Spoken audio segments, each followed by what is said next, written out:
गांधी जी हमेशा कहता कि मैं सोचता हूँ, नेहरू बोलते हैं और सरदार कृति करते हैं।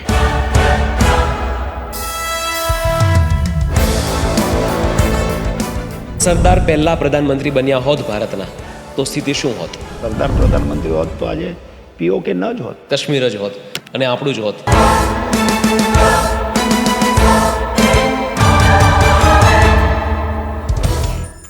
ભારતના હૃદયમાં પડેલી ચાંદી એ સમયની એ હૈદરાબાદ હતી અને ખૂબ સળગતો પ્રશ્ન. અને સરદાર સાહેબને સૌથી વધારે સ્ટ્રેસ જો કોઈ જગ્યાથી હતું તો હૈદરાબાદથી હતું. કાસિમ રાજવી એ તો ભયંકર, એટલે એણે એટલા બધા અત્યાચારો કર્યા છે, એટલે ધુરંધરથી પણ એમાં વધારે વાયોલન્સ હોય. હિન્દુઓની આંખો કાઢી લીધી હતી, અસંખ્ય કર્યા હતા, હિન્દુ બ્રાહ્મણોને માર્યા હતા. કતલે આમ હતી.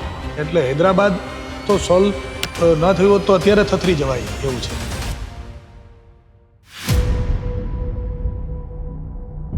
લક્ષદ્વીપનો જે ઇસ્યુ હતો, 15મી ઓગસ્ટની બધા મશગુલ છે સેલિબ્રેશનમાં, પણ એક વ્યક્તિ અસ્વસ્થ છે, સરદાર, અને નીકળી જાય છે ત્યાંથી. માત્ર 2 કલાક પહેલા એ જહાજ પહોંચ્યું. પાકિસ્તાનનું જહાજ આવે એ પહેલા આપણે એની ઉપર તિરંગો લહેરાતો હતો. 3 કલાક મોડા પડ્યા હોત તો લક્ષદ્વીપ પાકિસ્તાનમાં હોત. અને એ વખતે કે જ્યારે કોઈને લક્ષદ્વીપ ધ્યાનમાં જ નહોતું, કારણ કે સેલિબ્રેશનના મૂડમાં હતા બધા. તમે અને હું પોતાની જાતને ભારતીય કહી શકીએ છીએ એનું કારણ સરદાર છે, નહીં તો જુનાગઢ પાકિસ્તાનમાં હોત. એટલે કેવું થાય, પાકિસ્તાનથી આખો એક પટ્ટો આમ સીધો બંગાળ સુધી જાય, ઇન્ડિયાના હાર્ટમાંથી આખો એક કોરિડોર નીકળે. દેશના ભાગલા ધર્મના આધારે પડ્યા હતા. મારું એમાં થોડું અલગ માનવું છે. મારું એવું માનવું છે કે જે પાકિસ્તાન બન્યું ને એ મઝહબના આધારે બન્યું, અને જે ભારત બન્યું ને ધર્મના આધારે બન્યું. કારણ કે સનાતીઓ માટે ધર્મ એ છે જે સાચું છે. કાશ્મીરનો આખો મામલો નહેરુએ એમના હાથમાંથી લઈ લીધો, અને એમણે ગાડગિલને પર્સનલ ટોકમાં એવું કીધું હતું, મને 6 મહિના આપવામાં આવે ને તો હું કાશ્મીરનો પ્રોબ્લેમ સોલ્વ કરી દઉં. અને એમણે એ કેવી રીતે કરવું એ પણ એમણે કીધું. કેવી રીતે? એમણે કીધું હતું કે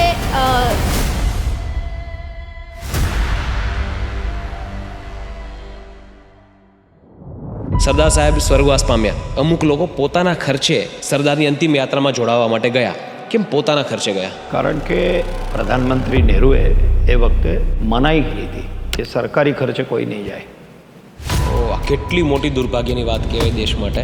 216 રૂપિયા એના ખાતામાં છે, આંખમાં પાણી સાથે. જ્યારે મણિબેનને કહે છે કે હવે હું જઈશ, થોડોક ટાઈમ જ છું, આઈ હેવ ડન નથિંગ, એવું લાગે છે ફોર યુ, દેશ માટે કર્યું. અને જે સરદાર પોતાના પૌત્રને એમ કહે છે ભૂખ્યો રહે છે, પણ સરદાર પટેલના નામને વેચી નહીં ખાતો. સાહેબ દેશને 5 લાખ સ્ક્વેર માઇલ સરદાર આપ્યા છે, એમની દીકરી માટે 5 ફૂટનો ઓરડો નથી છોડ્યો.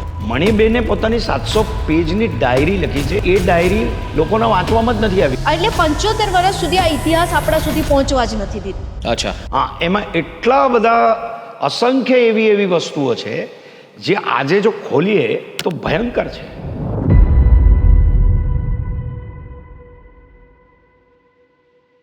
નમસ્કાર મિત્રો, 2 વર્ષમાં પહેલી વાર તમને કોઈ રિક્વેસ્ટ કરવા જઈ રહ્યો છું, ને પ્લીઝ મારી રિક્વેસ્ટ માનજો. આ પોડકાસ્ટ શરૂ કરતા પહેલા પ્લીઝ ચેનલને સબસ્ક્રાઇબ કરજો, અને માત્ર એટલું જ નહીં, બેલ આઇકન દબાવીને નોટિફિકેશનને પણ સબસ્ક્રાઇબ કરજો. મિત્રો, છેલ્લા 2 વર્ષમાં તમારા સહકારથી, અમારી ટીમની તનતોડ મહેનતથી અને ભગવાનના આશીર્વાદથી આપણો પોડકાસ્ટ હવે એવા લેવલ પર પહોંચી ગયો છે કે નેશનલ લેવલ પર પણ એની નોંધ લેવાય છે. અને તમે જોશો કે આવનારા સમયમાં અમે એવા એપિસોડ લાવીશું કે જેમાં અમે દેશ વિદેશ ટ્રાવેલ કરીને મોટા ગેસ્ટને આપણા પ્લેટફોર્મ પર માત્ર તમારા માટે લાવવાનો પ્રયત્ન કરીશું. અને મિત્રો, જેટલા નંબર્સ વધારે સબસ્ક્રિપ્શનના એટલા મોટા ગેસ્ટને આપણે ગુજરાતના આ પ્લેટફોર્મ પર લાવી શકીશું. બાકી બધી મહેનત અમે કરી લઈશું. માત્ર સબસ્ક્રાઇબ બટન દબાવવાનો સહકાર મને તમારી પાસેથી જોઈએ છે. તો પ્લીઝ સબસ્ક્રાઇબ બટન દબાવો, નોટિફિકેશનને પણ સબસ્ક્રાઇબ કરો, કારણ કે તમે ચેનલ સબસ્ક્રાઇબ કરી હશે એટલે તમને હરેક એપિસોડ માટે એક નોટિફિકેશન આવશે જે મેં નવો રિલીઝ કરી. અને હું દિલથી ઈચ્છું છું કે અમારા બધા સારા એપિસોડ તમારા સુધી તાત્કાલિક પહોંચે. એટલે પ્લીઝ ચેનલને સબસ્ક્રાઇબ કરો. 80% કરતાં પણ વધારે લોકો એવા છે જે મારો પોડકાસ્ટ રેગ્યુલરલી જોવે છે પણ ચેનલને સબસ્ક્રાઇબ નથી કરી. બહુ નાનું કામ છે, તમારે માત્ર બટન દબાવવાનું છે. એનાથી ગુજરાતને, આપણા આ પ્લેટફોર્મને ખૂબ મોટો ફાયદો થઈ શકે એમ છે, અને મોટા ગેસ્ટ આપણે લઈ આવીશું. સો પ્લીઝ સબસ્ક્રાઇબ કરો એન્ડ એન્જોય ધ શો.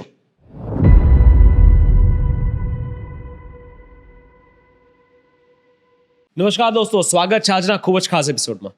મિત્રો, આજના એપિસોડમાં આપણે વાત કરવાની છે આધુનિક ભારતના ઘડવૈયા, લોહ પુરુષ સરદાર વલ્લભભાઈ પટેલ વિશે. મિત્રો, મેં ગઈકાલે એક પ્લે જોયું, સરદાર the architect of United India.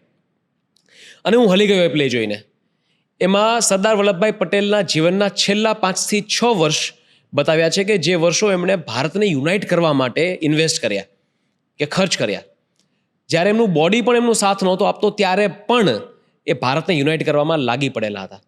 અને મિત્રો ખૂબ જ કોમ્પ્લિકેટેડ પ્રશ્નો, એટલા આપણે અત્યારે વાત કરીએ આપણને એમ લાગે કે યાર ઇન્ડિયાને યુનાઇટ કર્યું, 560+ પ્રિન્સલી સ્ટેટ્સ, આટલા બધા નાના નાના રજવાડાઓને મનાવવા કે તમે ભારતમાં જોડાઈ જાઓ અને તમારું સર્વસ્વ છે ભારતને અર્પિત કરો કે ભારતમાં એડ થઈ જાઓ, એ ખૂબ અઘરી વાત હતી. જ્યારે આપણે પ્લે જોઈએ ત્યારે આપણે ખબર પડે કે એના કોમ્પ્લિકેશન્સ કેટલા બધા, અને એક નહીં અનેક કોમ્પ્લિકેશન્સ એક સાથે ચાલતા હોય. જેવું પ્લે ખતમ થયું, I was so moved, we immediately decided that we want to do a podcast on this. અને આ વાત કરવા માટે, આ ચર્ચા કરવા માટે આપણી સાથે ઉપસ્થિત છે પદ્મશ્રી મનોજ જોશી સર, કે જેમણે સરદારનો રોલ પ્લે કર્યો છે, વિરલ રાજ સર કે જેમણે સરદાર જે પ્લે છે ડિરેક્ટ કર્યું છે, અને ગીતા માનેક મેમ કે જેમણે બુક લખી છે સરદાર ધ ગેમ ચેન્જર, જે બુક પરથી આ નાટક આખું બન્યું છે. તો ચલો વાતની શરૂઆત કરીએ. My first question to all of you, and anybody can answer, કેટલું અઘરું ટાસ્ક હતું? એ ટાસ્કનું મેગ્નિટ્યુડ શું કહી શકીએ આપણે કે 560 કરતાં પણ વધારે નાના નાના રજવાડાઓને ભારતમાં જોડાવા માટે કન્વિન્સ કરવા, એ કેટલું અઘરું ટાસ્ક હતું? ખાલી કે એનું મેગ્નિટ્યુડ લોકોને આપણે સમજાવીએ. Geetaben has done lot of research, એટલે એ કહેશે તમે નાટકમાં ન જોયા ને એવાય ઘણા રજવાડાની વાતો હજી એમની પાસે છે. એટલે 565 રજવાડાઓને જે જોઈન કર્યા એની વાત તો એટલી બધી વિસ્તારપૂર્વક છે કે તમે 3 કલાકના નાટકમાં તો એને કેવી રીતે સમાવી શકો. એટલે જે અમુક રજવાડાઓ હતા કે જેમાં બહુ મોટા લેવલ પર પ્રોબ્લેમ્સ થયા, એની વાત આ નાટકમાં કરી છે. સરદારને જનરલી છે ને બિસ્માર્ક સાથે સરખાવવામાં આવે છે, પણ એ બિસ્માર્કથી બહુ વધારે મોટા હતા એટલા માટે કે જર્મનીના 40 રાજ્યોને જોડવામાં 9 વર્ષ લાગ્યા હતા, અને સરદારે 565 રાજ્યો જે રજવાડાઓ જોડ્યા દેશમાં એ માત્ર 3 કે 3.5 વર્ષના સમયમાં. અને બિસ્માર્કને તો કદાચ એ એક જ કામ હતું, જ્યારે સરદારને એ વખતે પાકિસ્તાન જે થયું હતું, ભાગલા પડ્યા હતા, નિરાશ્રિતોના પ્રોબ્લેમ, આર્થિક સંકટો, એમની તબિયત ખરાબ હતી, એ ગૃહપ્રધાન હતા, એ ઉપપ્રધાનમંત્રી હતા. આ બધી જવાબદારીઓ વચ્ચે એમણે 565 રજવાડાઓનું જે કામ કર્યું, તો એની આટલી બધી વિસ્તૃત માહિતી, અને મારા માટે એ રીતે અઘરું એટલા માટે હતું કે તમે જો જિક્સો પઝલ જોવો તો તમારી પાસે ટુકડાઓ હોય ને તમારે એને જોડવાના હોય. મારે એ જિક્સો પઝલનું બોર્ડ પણ મારે જ તૈયાર કરવાનું હતું, એ ટુકડાઓ પણ મારે જ જુદા જુદા પુસ્તકોમાં જે પડ્યા હતા એ લાવવાના હતા, એને કાપવાના હતા, એને જોડવાના હતા, ને એક આખું ચિત્ર ઊભું કરવાનું હતું કે વાચકને કે પ્રેક્ષકને એ ખ્યાલ આવે કે સરદારે આટલું મોટું કામ, અને એ પણ માત્ર 3 કે 3.5 વર્ષના સમયગાળામાં કેવી રીતે પૂરું કર્યું. એટલે એ ખરેખર બહુ જ મોટું અને ચેલેન્જિંગ કામ હતું મારા માટે લખવું. શરૂઆતમાં મેં જ્યારે શરૂઆત કરી તો નાટક માટે જ કરી હતી, પણ જ્યારે મેં બધું મટીરિયલ ભેગું કર્યું તો આટલો મોટો મારી પાસે નોટ્સ બધી ભેગી થઈ, ને પછી એના પરથી મેં પુસ્તક, અને પુસ્તક પરથી નાટક. સરદારે પોતાની આત્મકથા તો લખી નથી, એમણે શું કાર્ય કર્યું એની વિશે પણ કોઈ વાંચતા નથી. કારણ કે ગાંધીજી હંમેશા કહેતા કે मैं सोचता हूँ, नेहरू बोलते हैं और सरदार कृति करते हैं. વાહ ભાઈ, ક્યા બાત હે. તો એમણે માત્ર કૃતિ કરી, એમણે કોઈ દિવસ લખ્યું નથી ડોક્યુમેન્ટેશન. એમની વિશે, એક કાર્ય વિશે અસંખ્ય લોકોએ લખ્યું. એનું બધું સંકલન કરવું, એને સમજવું, કારણ કે હું સ્પષ્ટપણે માનું છું કે સરદારને સાબોટાજ કરવામાં આવ્યા, અને હું બહુ જ દિલથી કહું છું. હું શું, જેને સરદારને વાંચ્યા છે, જે સરદારને સમજ્યા છે, એ લોકો ડેફિનેટલી કહેશે. ખેર, મારે એમાં જવું નથી, પણ એ ઇતિહાસ, એ અલગ અલગ રીતે આટલા બધા રજવાડાઓને એકત્રિત કર્યા, 565 રજવાડાઓને, સામ દામ દંડ ભેદ, આ બધી જ જેને આપણે ચાણક્ય નીતિ પણ કહીએ છીએ, કે અદ્ભુત સંગઠન કૌશલ્ય, નિર્ણય શક્તિ, કઠોર ઈચ્છા શક્તિ, સ્પષ્ટ વક્તા, અને આ બધું જ આ અઘરું કામ કે અંગ્રેજોએ નિશ્ચિત શું કર્યું કે ભાઈ બધા જ આપણે ભારતના 200 ટુકડા કરવા છે ભાઈ, ચર્ચિલે એમ કહ્યું. એટલે આ પ્લાન હતો એ લોકો. પ્લાન હતો અને આ પ્લાન ઉખેડીને નષ્ટ કરવાનું કામ બહુ જ વ્યવસ્થિત રીતે એમણે કેવી રીતે કર્યું. પછી મેનને લખ્યું છે, રાજમોહન ગાંધીએ લખ્યું છે. આવા 200 પુસ્તકો. ગીતા માણેક તો બહુ, એટલે હું કહું એને મહાન કામ કર્યું છે. અને 1-2 વર્ષ નહીં, એને પોતાના 10 વર્ષ આને આપ્યા છે. હું સાક્ષી છું એ વાતનો કે સરદાર પટેલનું જીવન કવન નથી આ. મણિબેને પોતાની 700 પેજની ડાયરી લખી છે, જે એમનો છાંયડો બનીને આખી જિંદગી સમર્પિત કરી. તો આ બધી વસ્તુ એ ડાયરી લોકોના વાંચવામાં જ નથી આવી. અને જે ડાયરી પ્રદર્શિત થઈ છે, પ્રકાશિત થઈ છે, એ પૂરી ડાયરી નથી. અચ્છા. હા, એમાં એટલા બધા અસંખ્ય એવી વસ્તુઓ છે જે આજે જો ખોલીએ, જો કોઈ વાંચે તો ભયંકર છે કે એવી વાતો છે. ખેર, જેમ કે એકાદ વાત તો તમે કહી શકો તો. નહીં, એમાં કોણે કેટલું કૌભાંડ કર્યું, શું એટલું, કારણ કે એ પણ સરદારની દીકરી હતા ને. કે જેમ કે પેલી વાત છે કે 20 દિવસ એમને 17-18 દિવસ અપોઇન્ટમેન્ટ નથી આપી સરદારના મૃત્યુ પછી. તો ઘણા બધા લોકોએ જુદી લખ્યું છે. અને જે પાર્ટીનો ફંડ હતો 35 લાખ રૂપિયા, કે જે સરદાર બેરિસ્ટરી કરી હોત તો કરોડો રૂપિયા કમાઈ ગયા હોત. એ કરીને 36 થી માંડી અને 47 સુધી કોંગ્રેસનું સંગઠન સંભાળ્યું અને પોતાનું જીવન સમર્પિત કર્યું રાષ્ટ્રને. અને છેલ્લી ઘડીએ એમના બેંક એકાઉન્ટમાં માત્ર 216 રૂપિયા હતા. એ માણસ, એ મણિબેન, એમના મૃત્યુ પછી એ 35 લાખ રૂપિયા હિસાબ સાથે, પાવતી સાથે નહેરુને આપવા ગયા. એ અપોઇન્ટમેન્ટ એમને 17 થી 20 દિવસ, એક્ઝેક્ટ આંકડો મને નથી ખબર, પણ કાલાંતરે મળી. ખાલી મળવાની અપોઇન્ટમેન્ટ. આને તમે શું કહેશો? તો આ બધી વાતો એમણે આ બધા જુદા લોકોએ લખી છે. એ સંકલનને ભેગું કરવું, આ યુનિફિકેશન, એટલા માટે એમને આર્કિટેક્ટ ઓફ યુનાઇટેડ ઇન્ડિયા એ કહે છે.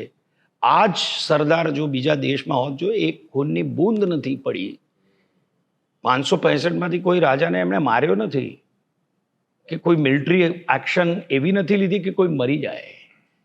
એ દંડનો પ્રમાણ હતો. તો કયા પ્રમાણમાં શું કરવું એ સરદારને બરાબર ખબર હતી. ઓકે, જ્યાં, એટલે આ બધી વસ્તુઓ, ઐતિહાસિક તથ્યો, એ તથ્યોને ભેગા કરવા એ મસ્ત મોટું કામ. 200 પુસ્તકો વાંચ્યા છે એમણે, 1-2 નહીં. અમે એક જ વાત હું એડ કરીશ કે જ્યારે સરદારે માત્ર 40 પાનાની એક પુસ્તિકા લખી છે, જેલ ડાયરી. તો મણિબેન એમને કહેતા કે આ બધું છે તો તમે લખો. એટલે સરદારે અનેક વાર આ જવાબ આપ્યો છે કે જ્યારે હું ઇતિહાસનું સર્જન કરવાને સમર્થ છું તો લખવામાં કેમ સમય બગાડું. ક્યાં વાત, વાહ. અને એ ઇતિહાસ જે આપણે લખવો જોઈતો હતો, આપણે ભારતીયોએ લખવો જોઈતો હતો, એ 75 વર્ષ સુધી લખાયો નહીં. એટલે કે એ બધું જુદી જગ્યાએ પડ્યું હતું, પણ કોઈને જાણવું હોય, એક ભારતીયને કે ઇન્ટરનેશનલ લેવલ પર પણ કોઈને જાણવું હોય કે આખી વિલીનીકરણની પ્રક્રિયા 565 રજવાડા કેવી રીતે જોડ્યા, એની વાત મારે જાણવી છે. તો જ્યારે મેં રિસર્ચ ચાલુ કર્યું ત્યારે માત્ર વીપી મેનનનું એક પુસ્તક છે, ઇન્ટિગ્રેશન ઓફ ઇન્ડિયન સ્ટેટ્સ. એ સિવાય કોઈ પણ એવું પુસ્તક નહોતું કે જે તમે, અને એ VP Menon because he was a bureaucrat, એટલે એમણે એની રીતે એટલું એકેડેમિકલી લખ્યું છે કે એક સામાન્ય માણસ 4 પાનાથી વધારે ન વાંચી શકે. પણ આપણે 75 વર્ષ સુધી, જેના માટે આખું વિશ્વ સરદારનો આદર સાથે નામ લે છે, કે રશિયન જે ઇતિહાસકાર છે નિકોલસ બુગલાઈ, એમણે તો કહ્યું હતું કે તમે ભારતીયો કેવા ગજબના માણસો છો કે એક પણ રાજાને ખતમ કર્યા. તમે આખા વિશ્વનો ઇતિહાસ જુઓ, કોઈ પણ રાજ્યએ, કોઈ પણ દેશે જ્યારે બીજા દેશને, બીજા રાજ્યને, હૈદરાબાદ સ્વિટ્ઝરલેન્ડ જેટલું જ મોટું હતું, એટલે એક દેશ જ કહેવાય. તો એને તમે હસ્તગત કર્યો, અને એક પણ રાજાને આપણે મારી નથી નાખ્યો, એના ખાનદાનને આપણે ખતમ નથી કર્યું, અને 565 આ આવડી મોટી વાત. અને આપણા ભારતીયોને જ એના વિશે ખબર નથી, કારણ કે એના વિશે એક એવું પુસ્તક ત્યારે જ્યારે મેં લખ્યું ત્યારે હતું જ નહીં કે જેમાં તમને વિલીનીકરણની આખી પ્રક્રિયાની ખબર પડે. એટલે 75 વર્ષ સુધી આ ઇતિહાસ આપણા સુધી પહોંચવા જ નથી દીધું.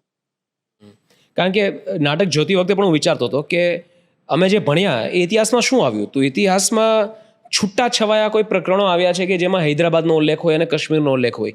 ભોપાલવાળી ઘટના મને નહોતી ખબર, જોધપુરવાળી ઘટના મને નથી ખબર, ત્રાવણકોરવાળી ઘટના મને નથી ખબર. આવી તો બીજી કેટલી બધી ઘટનાઓ છે કે જેમાં સરદારે ખૂબ સારી રીતે પગલાઓ લઈને એ રાષ્ટ્રોને વગર કોઈ જાનમાલની હાનિએ ભારતમાં જોડ્યા, એનો કોઈ ઉલ્લેખ જ નથી. That is where I can come in.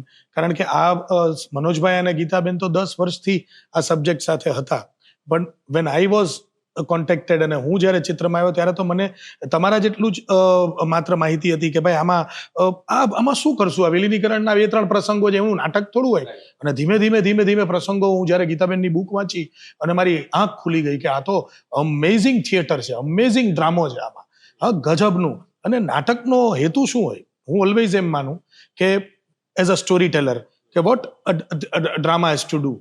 Drama or a theatre has to give peace to one who are disturbed and disturb who are at peace.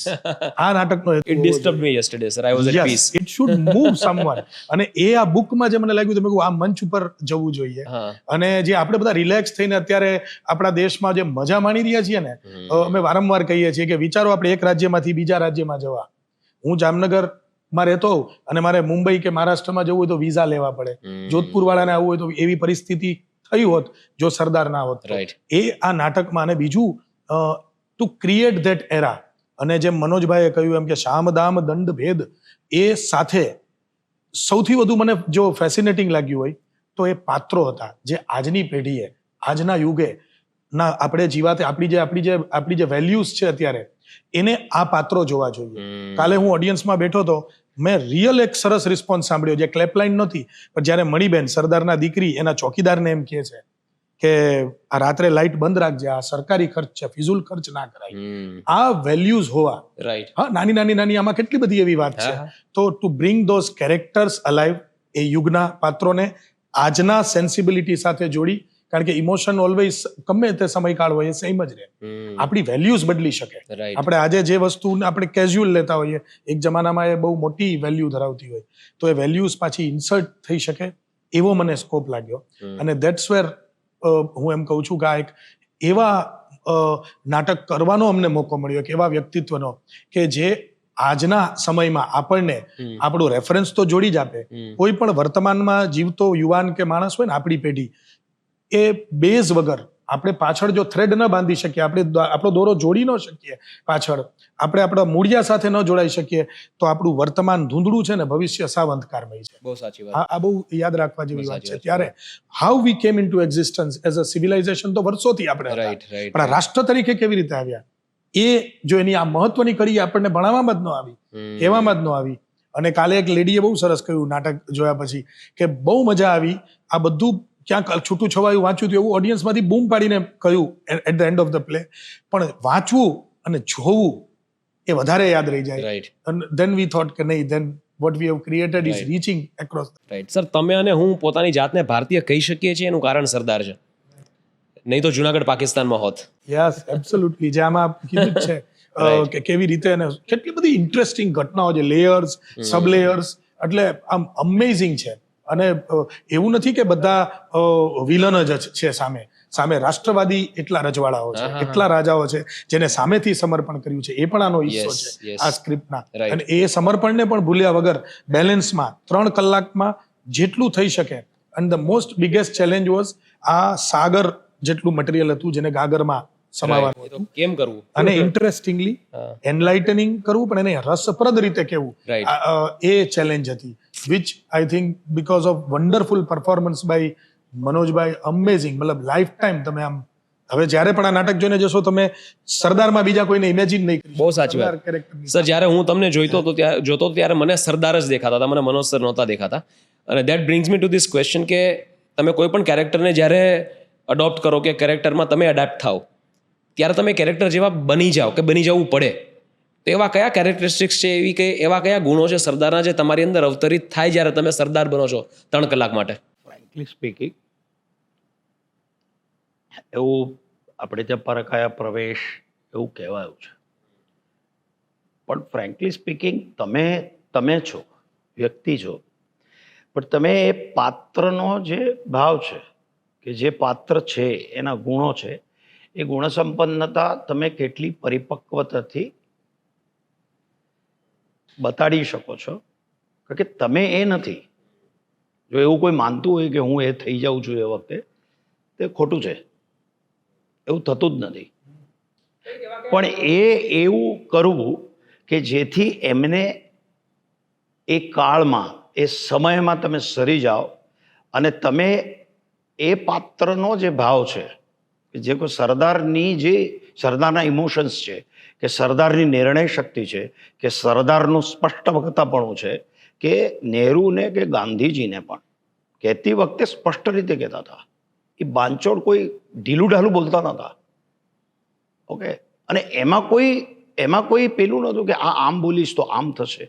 કારણ કે એનામાં સર્વહિત સમાયેલું હતું. એમાં સ્વાર્થ નહોતો. એમની કઠોર એટલી દૃઢ ઈચ્છા શક્તિ, એમનું સંગઠન કૌશલ્ય, એટલે જે રાજા સમર્પિત ભાવના હતા એ તો તરત બધા જ આવ્યા. કારણ કે એ વખતે મુસ્લિમ લીગ જે રીતે વર્તતું હતું રાધર, અને જે રીતે ભારતને તોડવા માંગતા હતા, કે કારણ કે ચર્ચિલની ઈચ્છા શક્તિ એવી હતી કે ભાઈ પ્રિન્સિસ્તાન એટલે કે જે પ્રિન્સ છે, રાજાઓ છે, એમના અલગ અલગ રાષ્ટ્રો, પાકિસ્તાન અને બચે એ હિન્દુસ્તાન. હવે આ જ્યારે એમને ખબર પડી તો આ માણસ એક દોરામાંથી કે બસ્તરની ફાઇલ એમના હાથમાં આવી કે બસ્તર જેવું એક નાનું રાજ્ય આ ગીરવી મૂકી રહ્યો છે. કોને? હૈદરાબાદને. એ કોરફિલ્ડને જ્યારે એ સીન છે ત્યારે એટલે કે ઓકે, આ અંગ્રેજોનું આ સપનું છે.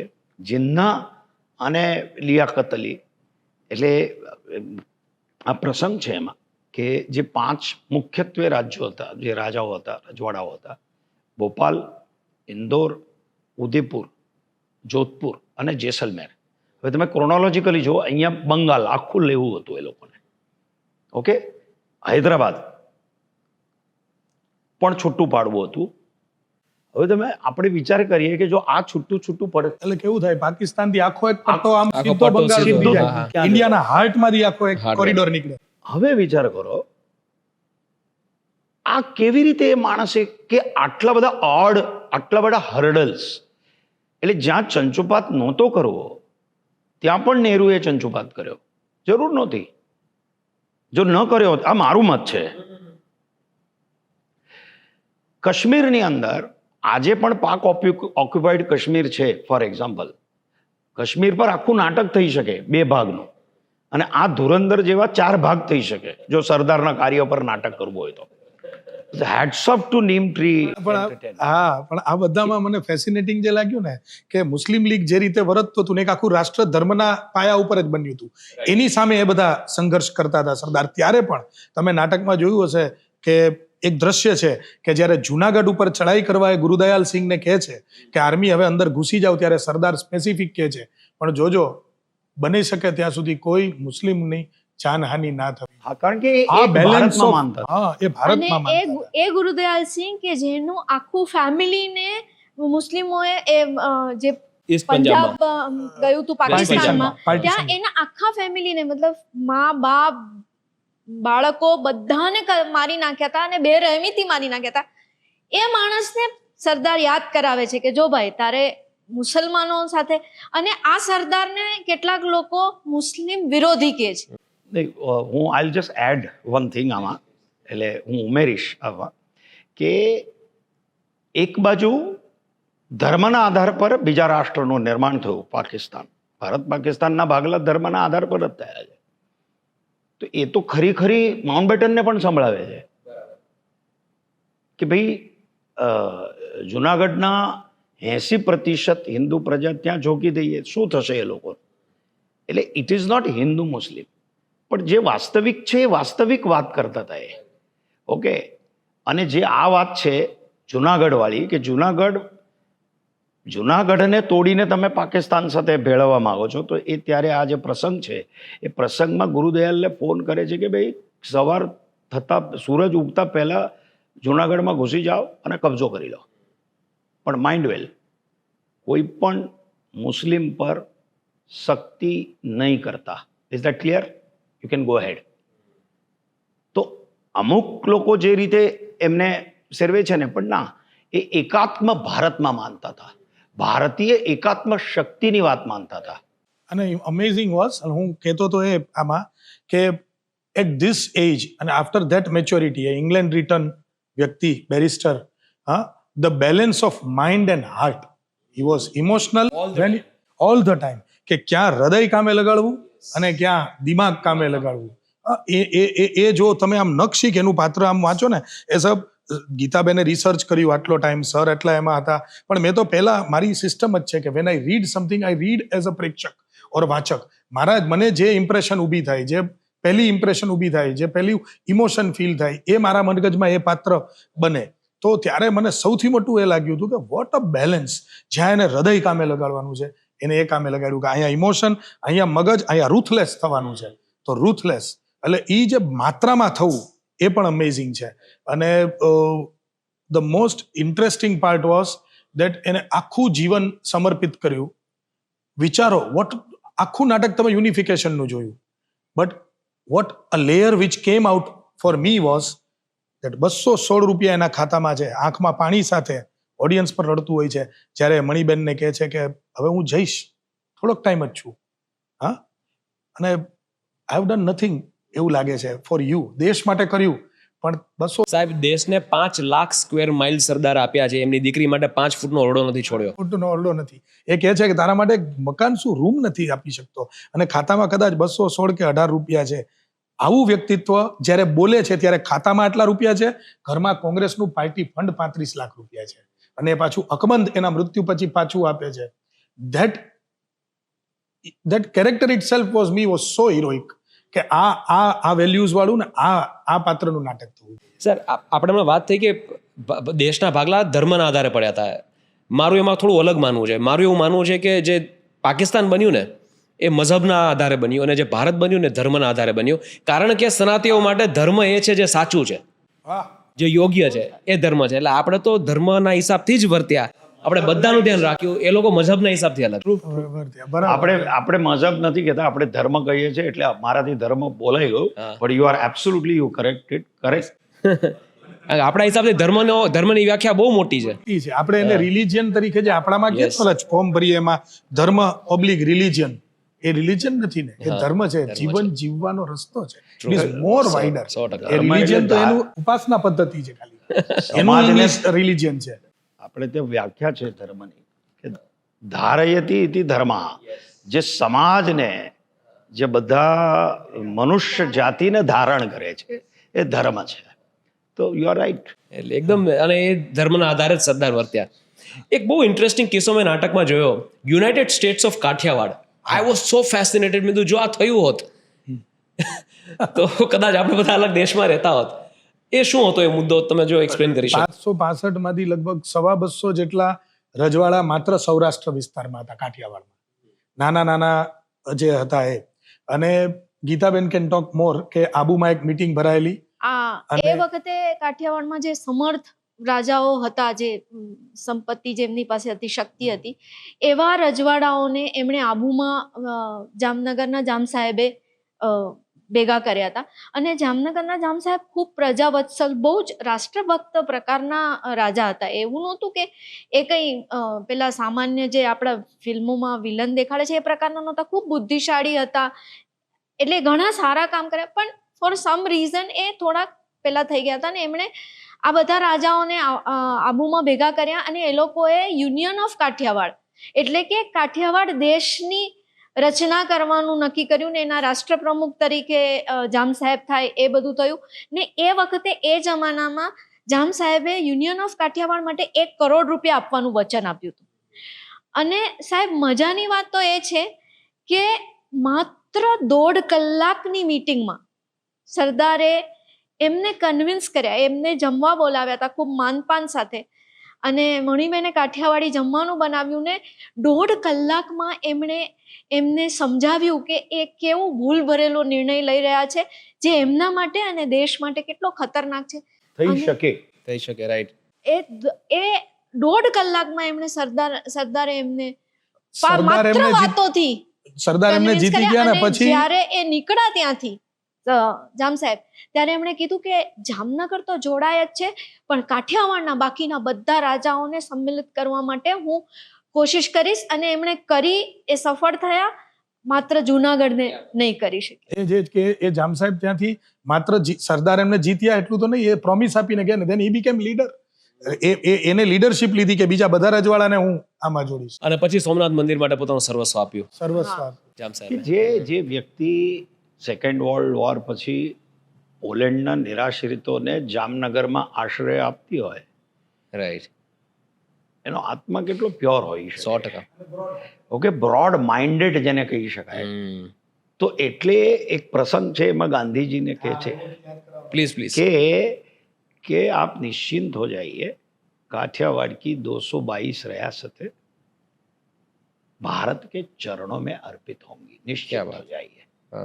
મારા મતે આ બધી વાત છે ને કે સાચા ગાંધીવાદી આ બધા નેતાઓમાં જો કોઈ હોય સમર્પિત, એ માત્ર સરદાર હતા. કેમ એવું લાગે છે સર? કારણ કે જે રીતે એમનું જીવન છે,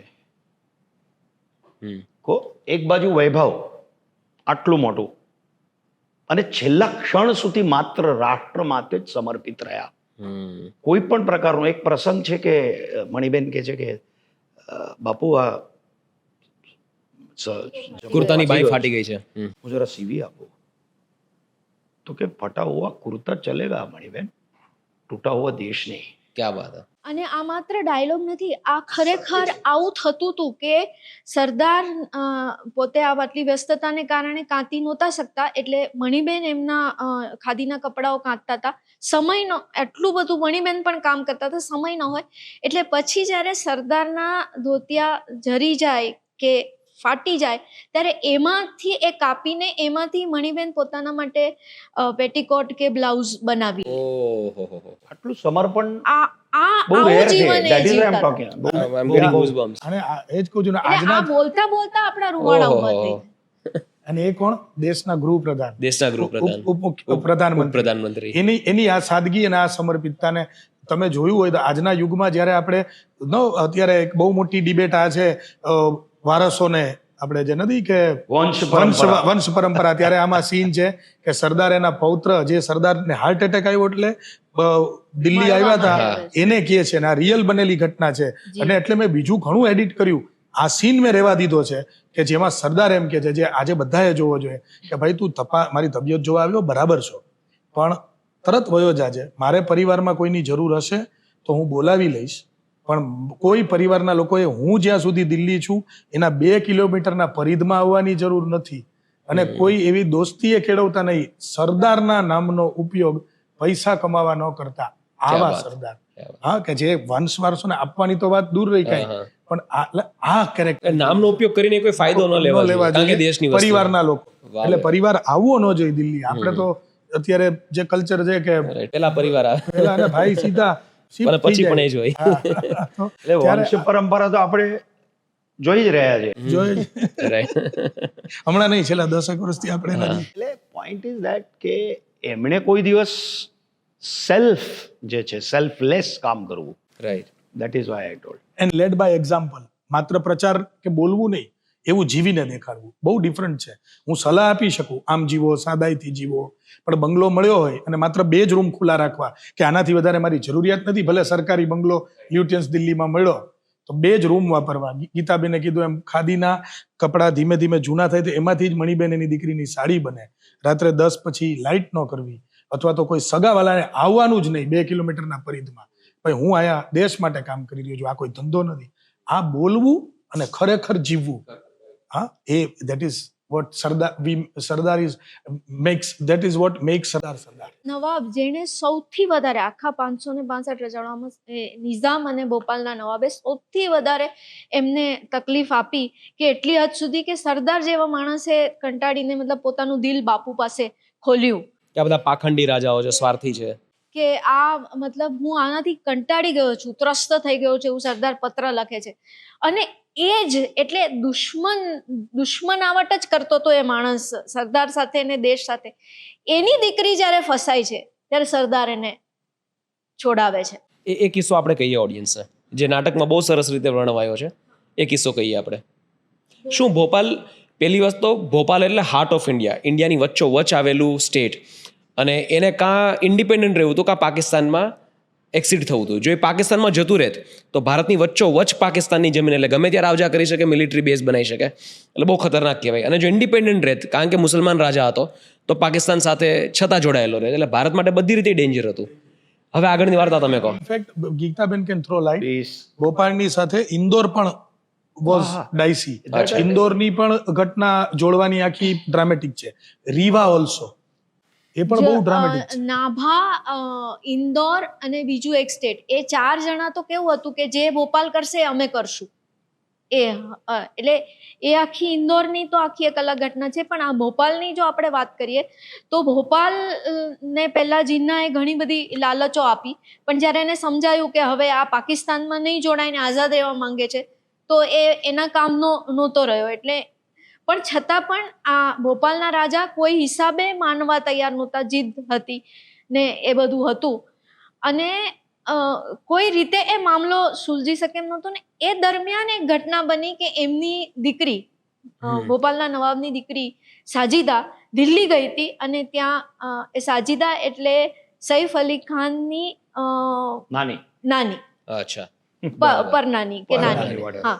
એટલે એ ત્યાં ગઈ, અને સાજિદા ઘણી પેલી રાષ્ટ્ર, પણ એ વખતે ભોપાલનો આ બધો પ્રોબ્લેમ ચાલતો હતો, અને એ ત્યાં ગઈ, અને રાયટ્સ થયા હતા તે વખતે દિલ્હીમાં, અને એ રાયટ્સમાં ફસાઈ ગઈ, અને એણે આને ફોન કર્યો નવાબને, અને નવાબ કે હવે હું શું કરું? તો એનો જે લીગલ એડવાઇઝર કીધું કે હવે, કારણ કે માઉન્ટ બેટન એ વખતે ત્યાં, એ માઉન્ટ બેટનના ખાસ ફ્રેન્ડ ભોપાલના નવાબ, પણ એ વખતે માઉન્ટ બેટન દિલ્હીમાં નહોતા, એટલે કે મદદ કોણ કરશે? એટલે ઝફરુલ્લા ખાને કીધું કે આપણે સરદારને કોન્ટેક્ટ કરીએ. તો કે તમે ગાંડા થઈ ગયા છો, સરદાર મને શું કામ મદદ કરે? કારણ કે એટલો બધો ત્રાસ આપ્યો હતો ને એટલું બધું દુશ્મનાવટ જેવું હતું કે. તો ત્યારે જ્યારે એમણે મેનનને ફોન કર્યો અને એને સરદાર સુધી વાત પહોંચી, એટલે સરદારે એને છોડાવી, ત્યાં જ્યાં પણ એ હતી કારોલ બાગમાં ફસાઈ હતી ત્યાંથી એને છોડાવી, પોતાના ઘરે બોલાવીને એણે નવાબને કીધું, એટલે કે તું તારા ફાધરને ફોન કર. અને જ્યારે નવાબે એમનો આભાર માન્યો ત્યારે એણે કીધું કે મેં ભોપાલના નવાબને નહીં, એક પિતાને મદદ કરી, એક પિતાએ બીજા પિતાને મદદ કરી. ક્યાં વાત!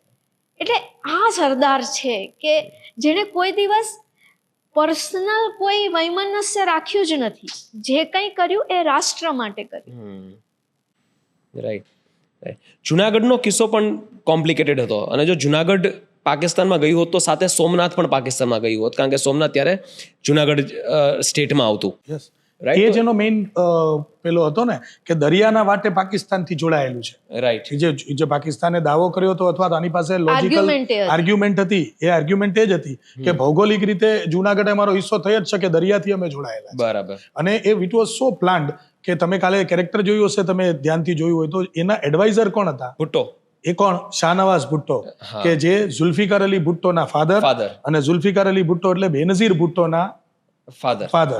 તો બેનઝીરના દાદા was planted in a very nice way as adviser of નવાબ, જે સિંધ પ્રાંતમાંથી પેલા નબી બક્ષ હતો દીવાન, નબી બક્ષને કાઢીને શાહનવાઝ ભુટ્ટો એને બેસાડ્યા, અને પછી બંને ભાગી ગયા. પછી ભુટ્ટો ભાગી ગયા. પણ એક વસ્તુ તમે જોઈ હશે કે પેલો જે તારવાળો જે સિક્વન્સ છે, જૂના આ જન્મત લેવાની જે આખો જે પણવો છે, એ શું કામ ફૂટ્યો? કોઈ જરૂર નથી એને પેલી મંજૂરી લેવાની. હા, રાઈટ. એટલે એ ચર્ચામાં કે ત્યારે સરદાર પણ એને કહે છે કે તમે લિયાકતને કેવી રીતે જન્મત લેવાની પરમિશન તો થોડું ડિટેલમાં ડિસ્કસ કરીએ. આપણે અડધેથી ડિસ્કસ કરીએ છીએ. થોડું ડિટેલમાં પહેલેથી સ્ટાર્ટ કરીએ. આ સ્ટોરી પહેલેથી એટલે સ્ટાર્ટ કરીએ. એમાં તમારે નામ ઉલ્લેખ સાથે કરવાનું છે. તમે નામ જ ન પહેલા કોને તાર મોકલવાનો છે, કોને આ પહેલેથી કોને ઈ તાર મોકલો. કે લિયાકત અલી, નહેરુ અને માઉન્ટ બેટનનો એ જે નાટકમાં સીન છે, જે એકચ્યુઅલી, અને ત્યારે પ્લેબિસાઇડ લેવાની વાત થઈ એટલે નહેરુને વાત પટી, એટલે કે સહમત થયા. અને એટલે પછી એ સિક્વન્સ, પછી એક સિક્વન્સ આવે છે કે ભાઈ તમે, નહેરુને કહે છે સરદાર સ્પષ્ટ રીતે કે તમે લિયાકતને પરમિશન કેવી રીતે આપી જન્મત લેવાની, લોકમત લેવાની જુનાગઢમાં. જેની પ્રજા 80% પ્રજા હિન્દુ છે. ઓકે, અને શેની માટે, એટલે શેની માટે એવું જન્મત, આજે જો જન્મત અહીંયા લેશો તો દરેક રાજ્યની અંદર આ લોકો જન્મત લેવાનો પ્રસ્તાવ માંગશે. આજે જુનાગઢ છે, કાલે હૈદરાબાદ છે, પછી કાશ્મીર છે. એટલે એમાં છે ને બહુ સરકીજું, એમાં સોરી ટુ ઇન્ટરપ્ટ, હું એમાં એડ કરું. મુદ્દો શું છે કે માઉન્ટ બેટન આમ પ્રપોઝલ આપે છે કે લિયાકત પાકિસ્તાનના પ્રાઇમ મિનિસ્ટરની હાજરીમાં કે જુનાગઢમાં આપણે જન્મત લઈએ, અને નહેરુ સીધી હા પાડી દે, યસ યસ, કારણ કે એટલું જ વિચારે છે કે જીતી જશું ને, અહીંયા મેજોરિટી હિન્દુ છે. ત્યારે સરદાર કહે છે કે પણ આ પ્રેસિડેન્ટ બનશે, આજે અહીંયા જન્મત લેશે, પછી કાશ્મીરમાં શું કરશું. ખતરનાક એક્ઝામ્પલ ખતરનાક સેટ. મહત્વનો મુદ્દો કેવું વિઝન, કેવું વિઝન. અને પાછું એટલે એ લોચો એવો હતો, રાધર એ બ્લન્ડર હતું બ્લન્ડર નહેરુ દ્વારા કરેલું, કે એ તાર મોકલવાની, કે ભાઈ એમની પરમિશન લેવાની શું જરૂર છે આપણે. અને જ્યાં 80% પ્રજા હિન્દુ હોય ત્યાં જન્મત લેવાનો પ્રશ્ન જ નથી ઉદ્ભવતો, તો આ શું જરૂરી શું કામ એને ટેલિગ્રામ તાર મોકલવાની ના પાડે છે. એમને ના પાડી હતી કે હું આ તાર મોકલવાની પરમિશન નહીં આપે. અને એ ટાઈમ કયો હતો જ્યારે જુનાગઢના નવાબે ભાગી ગયા હતા. હા, હું એ જ મુદ્દો કહેતી નવાબ હતી ભાગી ગયા, નવાબ ભાગી ગયેલા પછી already ભુટ્ટો already ચાલ્યા ભાગી ગયા, ગયા. દીવાને લેટર લખીને દીવાને અચ્છા, એ આપણને આપી ગયા કે ભાઈ દીવાન અમને સોંપીને ગયા હતા. દીવાને અમે નથી આપી સંભાળી For શકતા. audience એક ડિટેલ, અને આ સંભાળી નહીં. જુનાગઢના નવાબ પ્લેનમાં ભાગી ગયા, બરાબર, એટલા ઝડપથી ભાગી ગયા કે એની એક બેગમને દીકરો અહીંયા ભૂલી ગયા. બરાબર, એ પણ તો કૂતરાઓને લઈને humor ભાગી છે. ગયા. બાકીના અને એના કૂતરા પ્રેમી હતા, એના બધા કૂતરામાંથી જેટલા લઈ શક્યા એટલે. પણ એક તાર ક્યારે કરવાનો આવ્યો બેન, કે જ્યારે ભુટ્ટો ભાગી ગયા, એના પછી એના દીવાન ભાગી ગયા, નવાબ પછી ભુટ્ટો. એટલે જુનાગઢ આપણે લઈ જ લેવાનું હતું, અને ભાગતા પહેલા લેટર દીવાન તો સોંપીને ગયા હતા ને ભારત સરકાર. રાજકોટ કલેક્ટરને લેટર લખ્યો છે, ડીપી બુચ હતા લગભગ, હવે. એમને લેટર લખ્યો હતો કે આ અમે તમને નીલમ સોંપીએ, બુચ. નીલમ બુચ, કે અમે તમને આ સોંપીએ છીએ, આવું લખીને ગયા છે, તોય ટેલિગ્રામ કરે છે. એટલે it was a biggest blunder. અને વિચાર કરો, આજે જો ન કરે નારાયણ, આવું થાત નહીં, કારણ કે સરદાર ત્યાં અડીખમ હતા. તો આજે જુનાગઢમાં જવા માટે આપણે પાસપોર્ટ ને વિઝા ને બધું, એટલે વિઝા લેવો પડે. હું પાકિસ્તાનમાં શો કરતો હતો સર. એટલે મારું તો અસ્તિત્વ જ નહોતું, મારી માં જુનાગઢ એ પછી કે બીજા દેશમાં લગ્ન નો થયા હોત મારા પપ્પા, તમે કોઈ આવ્યા જ નહોત. Right right. પણ તમે વિચારો, એટલી બધી શું મતલબ એટલું બધું શું મહત્વ હતું કે દુનિયા શું વિચારશે. એટલે આપણે ત્યાં તાર મોકલ્યો પરમિશન લેવા માટે કે અમે જન્મત કરીએ, એની માટે જે વાત કરવા માટે જે તાર મોકલ્યો, એટલા માટે કે ભાઈ ઇન્ટરનેશનલી હું એક એક્ઝામ્પલ સેટ કરું છું, બહાર છબી એવી બનશે કે આ લોકો બધાને સાથે રાખીને ચાલે છે. એ છબી બનાવવાની એટલી બધી શું જરૂર હતી, મને એ નથી ખબર પડતી. હું એમ કહું કે મારા ઘરની વાત છે, તો મારા ઘરની વાત 2 ભાઈ 3 ભાઈ બેસીને નક્કી કરે ને, કે બીજા ગામના સરપંચને બોલાવીએ, અને જેની સાથે વાંધો હોય એ જ હા, ગામના શું સરપંચ કામ છે એની માટે. તો રાઈટ. આવું બધું લોકો શું કહેશે એવો વિચાર કરવાની કોઈ આવશ્યકતા નહોતી. Right. Was it that or even an eye on vote bank? હા, એ વોટ બેંકનું પોલિસી હતી કે વૈશ્વિક છબી જરાક સારી રહે, વોટેવર, Whatever. બટ ધેટ એટલે વોઝ નોટ બે વસ્તુ નેસેસરી. હતી મારા હિસાબે, 2 વસ્તુ હતી. એક માઉન્ટ બેટનનો એના પર જેને કહીને પ્રભાવ, કે જે અથવા એ માનસિકતા, કે એ પાવર વાળી જે માનસિકતા, ને બીજું કે પોતાની છબી, એમ કે અમે અહિંસા પાળનારા, અમે ધર્મનિરપેક્ષ, એને દુનિયાને બતાવી દેવું હતું. જે પછી એ ઘણું બધું એમણે એ દિશામાં કર્યું છે. પણ અહીંયા ઇવન હૈદરાબાદમાં પણ એમણે તો એ જ કર્યું હતું. હૈદરાબાદમાં પણ જ્યારે ફાઇનલી કોઈ રસ્તો નહોતો, મિલિટરી એક્શન જ લેવી પડે એમ હતી, ત્યારે પણ સૌથી વધારે અવરોધો એમણે જ ઊભા કર્યા હતા. અને એ એટલી હદ સુધી કહ્યું હતું. અને આ વાત એચવી હડસન નામના બ્રિટિશ લેખકે લખી છે, કોઈ હિન્દુત્વવાદી કે કોઈ ભારતીય નથી લખી, કે નહેરુએ એવું કીધું હતું કે જ્યાં સુધી હૈદરાબાદમાં હિન્દુઓનો સામૂહિક નરસંહાર નહીં થાય ત્યાં સુધી હું મિલિટરી એક્શન લેવાની પરમિશન નહીં આપું. આવું એણે કેબિનેટની મીટિંગમાં કીધું હતું ને પર્સનલ લેવલ પર પણ કીધું. આ ડોક્યુમેન્ટેડ છે. આ ડોક્યુમેન્ટેડ છે. એચવી હડસને ધ ગ્રેટ ડિવાઈડ નામનું પુસ્તક લખ્યું છે, એમાં એમણે આ નોંધ્યું છે. અને આ પુસ્તક ત્યારે લખાયું છે જ્યારે અત્યારે જે માહોલ છે એ નહીં, એટલે આપણા આઝાદી પછીના બહુ થોડા વર્ષોમાં લખાયું છે. એટલે એ તટસ્થ છે એ તો, અને સમકાલીન વ્યક્તિએ કહેલી વાત છે. અને એ વ્યક્તિ માઉન્ટ બેટનની ટીમમાં હતા ત્યારે. બરાબર. એટલે એમણે જોયેલું, સાંભળેલું અને નહેરુએ એમને પર્સનલી કીધેલી વાત છે. અને ત્યારબાદ પરમિશન તો કેબિનેટે આપી મિલિટરી એક્શનની. પરમિશન કેબિનેટે આપી દીધી એની હતી. મેળવી રાધર હું કહીશ સરદારે કેબિનેટ સરદારે પાસેથી મેળવી પરમિશન. અને છતાં નહેરુ એમ કહેતા હતા કે હું આ મિલિટરી એક્શન નહીં લેવા દઉં જ્યાં સુધી હૈદરાબાદમાં હિન્દુઓનો સામૂહિક નરસંહાર નહીં થાય. કારણ કે એ થશે. સો ડિફિકલ્ટ ટુ એ કહે બિલીવ. છે ને કે ભાઈ આ હું તમને એ બુકનું પાનું બુક બધું આપી શકું એમ છું. અને એ એમણે આ કહ્યું હતું એ તો નોટેડ છે જ, પણ કહેવાનો મતલબ એમ કે એનું પાછળનું કારણ એ હતું કે એક, મેં માઉન્ટ બેટનને પ્રોમિસ આપ્યું છે કે હું હૈદરાબાદમાં એવું કોઈ એક્શન નહીં લઉં, ને બીજું વિશ્વમાં મારી છબી. આ બે કારણો હતા. એટલે પર્સનલ છબી સાફ સુથરી રાખવી હતી, એટલે કદાચ હશે. અથવા વૈશ્વિક આવા ટર્મોઇલમાં, આવા સમયે એક સાથે દેશમાં કેટલું બની રહ્યું છે, ત્યારે એક બાજુ અંગ્રેજ, એનો ઇન્ફ્લુઅન્સ હજી જાતા પછી એ માઉન્ટ બેટન, એક બાજુ આટલું હાર્ડકોર ધર્મ આધારિત વિભાજન અને એના પછીની ઘટનાઓ, ભયંકર હિંસા જે તમને કદાચ ગુસ્સો ચડાવી દે. હા, એ બીજી બાજુ આવી પ્રકારના રાજા કે જેને સમગ્ર હૈદરાબાદને રાજાને તો જે નિઝામને જે સપનું હતું એ તો બહુ મોટું હતું, એને ઓસ્માનિસ્તાન એવું એક રાષ્ટ્ર બનાવતું હતું.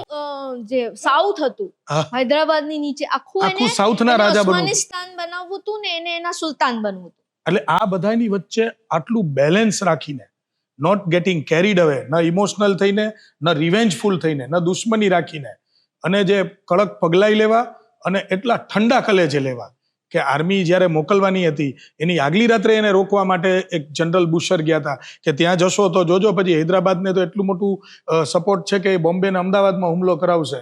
અને નહેરુજીએ ફોન કર્યો હતો કે મને લાગે છે કે આપણે એક્શન ન લેવા જોઈએ ઓપરેશનની આગલી રાત્રે.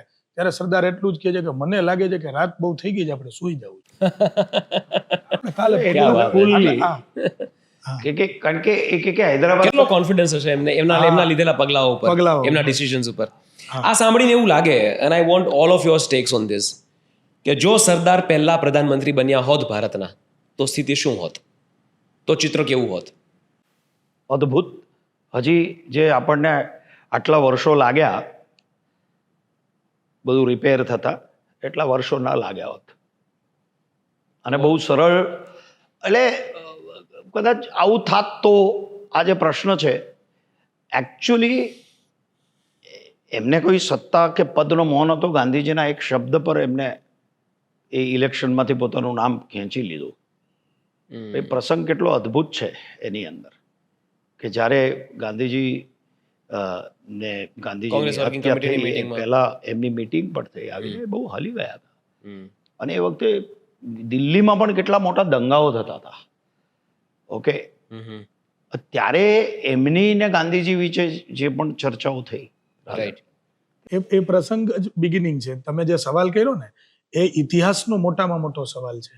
કોઈ પણ કાળખંડમાં કરવટ બદલે ને ઇતિહાસ, અથવા દેશની કોઈ દિશા બદલાઈ જઈ હોય, એવો મોટો એ દિવસ ને પ્રસંગ હતો. જ્યાંથી તો આ શરૂ થયું અમારું નાટક, કે જો એ પ્રધાનમંત્રી થયા હોત તો, કારણ કે કોંગ્રેસ વર્કિંગ કમિટીમાં એ વખતે સૌથી વધુ નામની પ્રપોઝલ એમની હતી. અને જો એ મુજબ જ થયું હોત તો એ કોંગ્રેસના પ્રેસિડેન્ટ થયા હોત, જે પછી 1946માં એટલે 47માં એ પ્રધાનમંત્રી થાત. એ નક્કી હતું, નિશ્ચિત હતું કે આવી રીતે જે અત્યારે આપણા વડા બનશે એ જ આઝાદ ભારતનું નેતૃત્વ સંભાળશે. એ મિટિંગમાં જ્યારે એને સૌથી વધુ કમિટી મેજોરિટી નહીં, ઓલમોસ્ટ યુનેનિમસલી કહી શકાય એટલી પ્રપોઝલ વખતે માત્ર ગાંધીજીની એક ચિઠ્ઠીને, બહુ ઇન્ટરેસ્ટિંગ પ્રસંગ, નાટક જોઈને મને ડૉક્ટર શરદ ઠાકરે કહ્યો કે પ્રસંગ એમ હતો, એને શેર કર્યો ગીતાબેન, કદાચ એમાં પ્રકાશ ફેંકે, કે ગાંધીજી જ્યારે પ્રપોઝલ આવે છે બધા વર્કિંગ કમિટીના સદસ્યોની અને સ્ટેટ કમિટીની સૌથી વધુ સરદાર પટેલની, ત્યારે પ્રસંગ શું છે કે ગાંધીજી એક ચિઠ્ઠી લખે છે. ચિઠ્ઠીમાં શું છે આપણને કોઈને નથી ખબર, પણ એ ચિઠ્ઠી વાંચીને સરદાર પોતાની ઉમેદવારી પાછી ખેંચી લે છે and Nehru becomes the president. પણ ડૉક્ટર સાહેબે મને એમ કીધું કે જ્યારે ગાંધીજી ચિઠ્ઠી લખવાની શરૂ કરે છે ને, એ વખતે સરદાર એના ચશ્મા કાઢીને પહેરી લે છે કે આ મારા માટે જ લખાય છે, એને એ ખબર છે. અને એ ચિઠ્ઠી સીધી એને આવે છે, વાંચે છે, એના ખિસ્સામાં મૂકે છે. અને આ જેને કહેવાય ને કે વેરી વન્ડરફુલ, કે કઈ રીતે વર્ણવું, આ આપણા ઇતિહાસનો ટર્નિંગ પોઈન્ટ હતો સર એ દિવસે. એટલે જ મારા પ્લેનું બિગિનિંગ એ છે, તમને શરૂઆત ત્યાંથી થાય છે. હા, કે આ ટર્નિંગ પોઈન્ટ ને પછી એને આ કામ કર્યું. તો અને કેટલા he knew every step in advance કે આ લખાઈ રહી છે ચિઠ્ઠી મારા માટે છે, પછી એ મારો ધર્મ તો મારે આ જ નિભાવવાનો છે. એ ચિઠ્ઠી કોઈ દી એને બહાર ન પાડી. અત્યારે તો વાતે વાતે આપણે બળવા થતા. હું આ પ્રશ્નના જવાબમાં ખાલી એક ઐતિહાસિક વાત છે એ ટાંકવા માંગીશ કે પ્રાઇમ મિનિસ્ટર તો બરાબર છે, એની તો આપણે વાત કરીએ છીએ, પણ માની લો કે આ સ્ટેટ્સ ડિપાર્ટમેન્ટ સરદારના હાથમાં ન હોત, જેનું વિલીનીકરણનું કામ, તો શું થાત? અચ્છા, આ વાત નાઇટમેર. મજાની વાત એ છે કે માઉન્ટ બેટને એક એની ડાયરીમાં લખ્યું છે કે સારું છે કે આ ડિપાર્ટમેન્ટ સરદાર પટેલના હાથમાં છે, જો નહેરુના હાથમાં હોત ને તો એને સત્યાનાશ કરી નાખ્યો. માઉન્ટ બેટને લખ્યું છે. નહેરુના મિત્ર હતા. હા, નહેરુના મિત્ર હતા. એટલે તમે વિચાર કરો કે એ જો પ્રાઇમ મિનિસ્ટર હોત તો શું થાત, એનો જવાબ આપણને અહીંયાથી મળી જાય છે.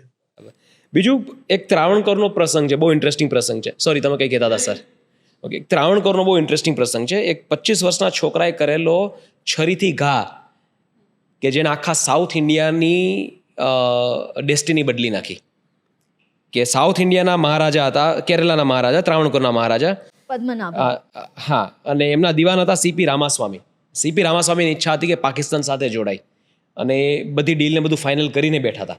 અને ત્યારબાદ એમના પર અટેક થાય છે, અને ત્યારબાદ પ્રકરણ પણ અમે લેવાના હતા નાટકમાં, એ પુસ્તકમાં છે, પણ લેન્થના લીધે અમે લોકોએ, કારણ કે એટલું બધું કરીએ ને કે આના મિનિમમ 3 ભાગ થાય જો ખરેખર ડિટેલ કરવા જઈએ તો.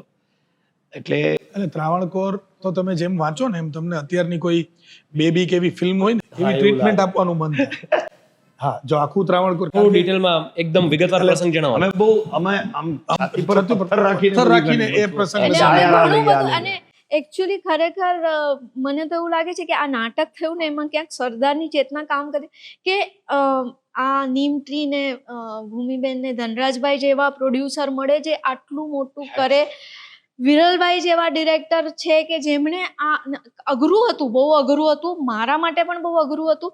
અને અમે લોકો બહુ ઝઘડતા કે આ લાઈન કેમ કાપી, આ ના કપાય, કારણ કે મારો એની સાથે આટલું બધું રિસર્ચ કરેલું, આ બી તમને તો એવું જ લાગે ને કે બધું રાખવા જેવું છે, બધું રાખવું જ જોઈએ. અને મનોજ જોશી જેવા એક્ટર મળે, આ આખું જે કોમ્બિનેશન થયું ને, એટલે મનોજની એક્ટિંગ વિશે હું તો શું કહું, એટલે એ તો છે જ, પણ એ એક દ્રશ્યમાં ખાલી હાથના ઈશારાથી જે કરે છે ને એમાં તાળીઓ આવે છે. એટલે સંવાદો પર તાળીઓ આવે તો સમજી શકાય, પણ એ જેસ્ચર પર તાળી આવે.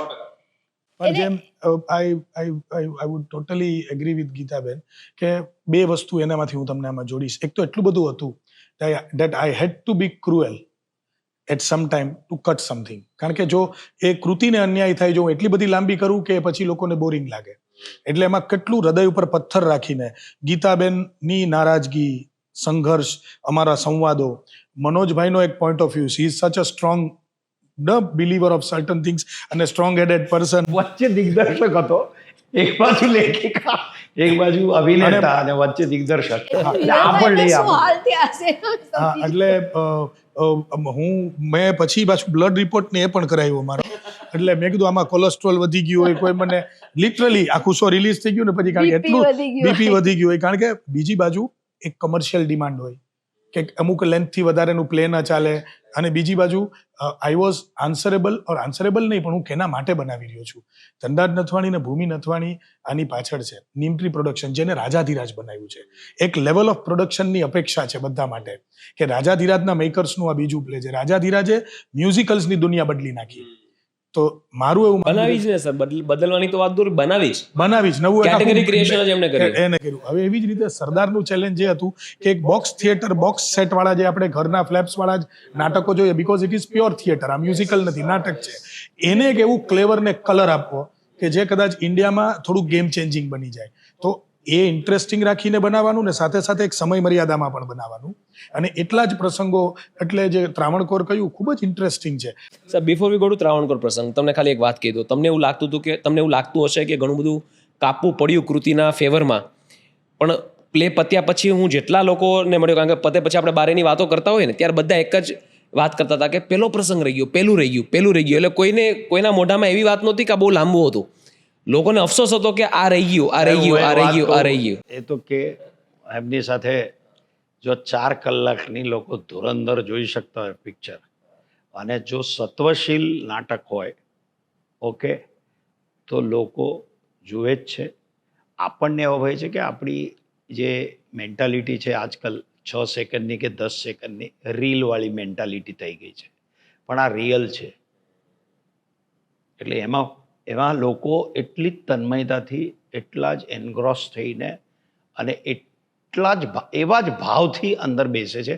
કારણ કે તમે જ્યારે તખ્તા પર હો ને, ત્યારે એ જે ફિલિંગ છે ને, એ તમે રિલેટ કરતા હો છો. એ ફિલ્મમાં નથી મળતી, પણ તમને ખબર છે કે આ હુક્ડ છે. આટલા વર્ષોના અનુભવ પછી કહું છું કે તમને પોતાને ખબર હોય કે they are in, અને તમને જરા પણ આમ તેમ, એટલે તમને ફીલ થાય. અને એ એક દૈવી વસ્તુ છે, એ ચેતનામય વસ્તુ છે કે એ તમને ખબર પડે કે આ હલચલ છે. પણ તમે જ્યારે તખ્તા પર હો, અભિનેતા જ્યારે તખ્તા પર હોય ને, ત્યારે કંટ્રોલ જે હોય ને ભાવ વિશ્વનો, એ સત્યતાનો, એ એમના સમર્પણ ભાવનો, કારણ કે એ પાત્રની મહાનતા છે કે એ બધા જ પ્રસંગો, આ ખબર નથી આપણને યાર, એટલે એ ભાવથી જ જુએ છે.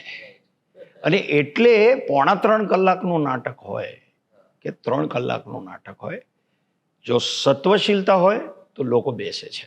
અને એ આત્મવિશ્વાસ લખાણમાં, એ આત્મવિશ્વાસ દિગ્દર્શનમાં, અને એ આત્મવિશ્વાસ અભિનયમાં હોય તો નિશ્ચિતપણે લોકોને સારું જોઈએ છે, લોકોને સારું જોવું છે. અને માટે મારું સ્ટેટમેન્ટ આજથી 10 વર્ષ પહેલાં પણ હતું અને આજે પણ છે કે એઆઈના જમાનામાં જીવંત પરફોર્મન્સ છે, જીવિત જે તખ્તા પરનો જે અનુભવ છે, એ હજી દ્વિગુણિત અને 4 ગુણા થશે. કારણ કે એનું રીઝન કહું, હું કહેતો પણ હોઉં છું, I will just add to it, કે નાટક અને સિનેમામાં ફર્ક શું છે ખબર છે? વાર્તા તો ત્યાં જ છે, બંને જગ્યાએ વાર્તા છે, બંને જગ્યાએ સરદાર છે, એની સ્ટોરી છે, જે પણ છે. નાટક અને સિનેમામાં ફર્ક એ છે કે નાટકમાં, સિનેમામાં જે પડદા પર ભજવાય છે એનું ઇમોશન પ્રેક્ષક ફીલ કરે છે, એ વ્યક્ત પણ કરે છે, ક્યારેક ચીચિયારીથી, સીટીથી, તાળીથી, કોઈ ડુસ્કાથી, જે એ પાછું સ્ક્રીન પર અથડાઈને વિખેરાઈ જાય છે. નાટકમાં એ સ્ટેજ ઉપર જઈ એક્ટર સુધી પહોંચી અને ત્યાંથી એ બેવડાઈને પાછું આવે. ક્યાં વાત હે. અને એ પાછું ત્યાંથી એ બેવડાઈને જાય ને, એટલે પાછું ત્યાંથી એક બીજું આવે, અને એક અદ્રશ્ય જે વર્તુળ રચાય છે ને લાઈવ આર્ટ ફોર્મમાં, એ મેજિકલ છે. એ મેજિક જ દ્વિગુણી કે ત્રિગુણી જે કીધું ને કરશે, નાટકને ક્યારેય મરવા નહીં દે. વાહ ભાઈ વાહ. થિયેટર વિશે આના કરતા બેટર વાત કોઈ ન હોઈ શકે. જે તમે જે એક 20 સેકન્ડમાં જે આખું તમે આ વર્તુળ સમજાવ્યું છે ને, I think this is the best advertisement for theatre. એ ગમે એટલું મોટું થશે, એ ટેકનોલોજી છે અને આપણે એને અપનાવવી જોઈએ. આપણે પણ નાટકની અંદર સિનેમેટિક ફીલ આપવા માટે એઆઈનો જ ઉપયોગ કર્યો. યસ, બ્યુટીફુલી કર્યો. ઓકે, કારણ કે આજની જરૂરિયાત છે. પણ હું એક વાત મારા એઝ અ અભિનેતા તરીકે એક વાત કરું છું કે આવો વિષય હોય, આ વિષય લોકો સામે મૂકવા માટે એક ખમતીધર પ્રોડક્શન, એક ખમતીધર પ્રોડ્યુસર આવશ્યક છે. અને નીમટ્રી કે ભૂમિબેનને કારણ કે મેં મારા જીવનમાં અત્યાર સુધી લગભગ 22 નાટકો કર્યા. ઓકે, આટલું ડિવોશનલ પ્રોડક્શન અને આટલું ડિવોશનલ પ્રોડ્યુસર ભૂમિ નથવાની, ધનરાજભાઈ અને નથવાની પરિવાર, કે આવું સત્વશીલ નાટક જ જવું જોઈએ, જેમણે રાજા ધીરાજ બનાવ્યા પછી આ વિચાર કર્યો. રાઈટ. ઓકે, અને વિરલ રાજ ગુજરાતના ડિરેક્ટર હતા, પણ એને ટેકનિકલી જે વસ્તુ કરી હતી, અમે લોકો 1920માં આ વસ્તુ નક્કી કરી હતી કે આ નાટક થશે અને વિરલ કરશે.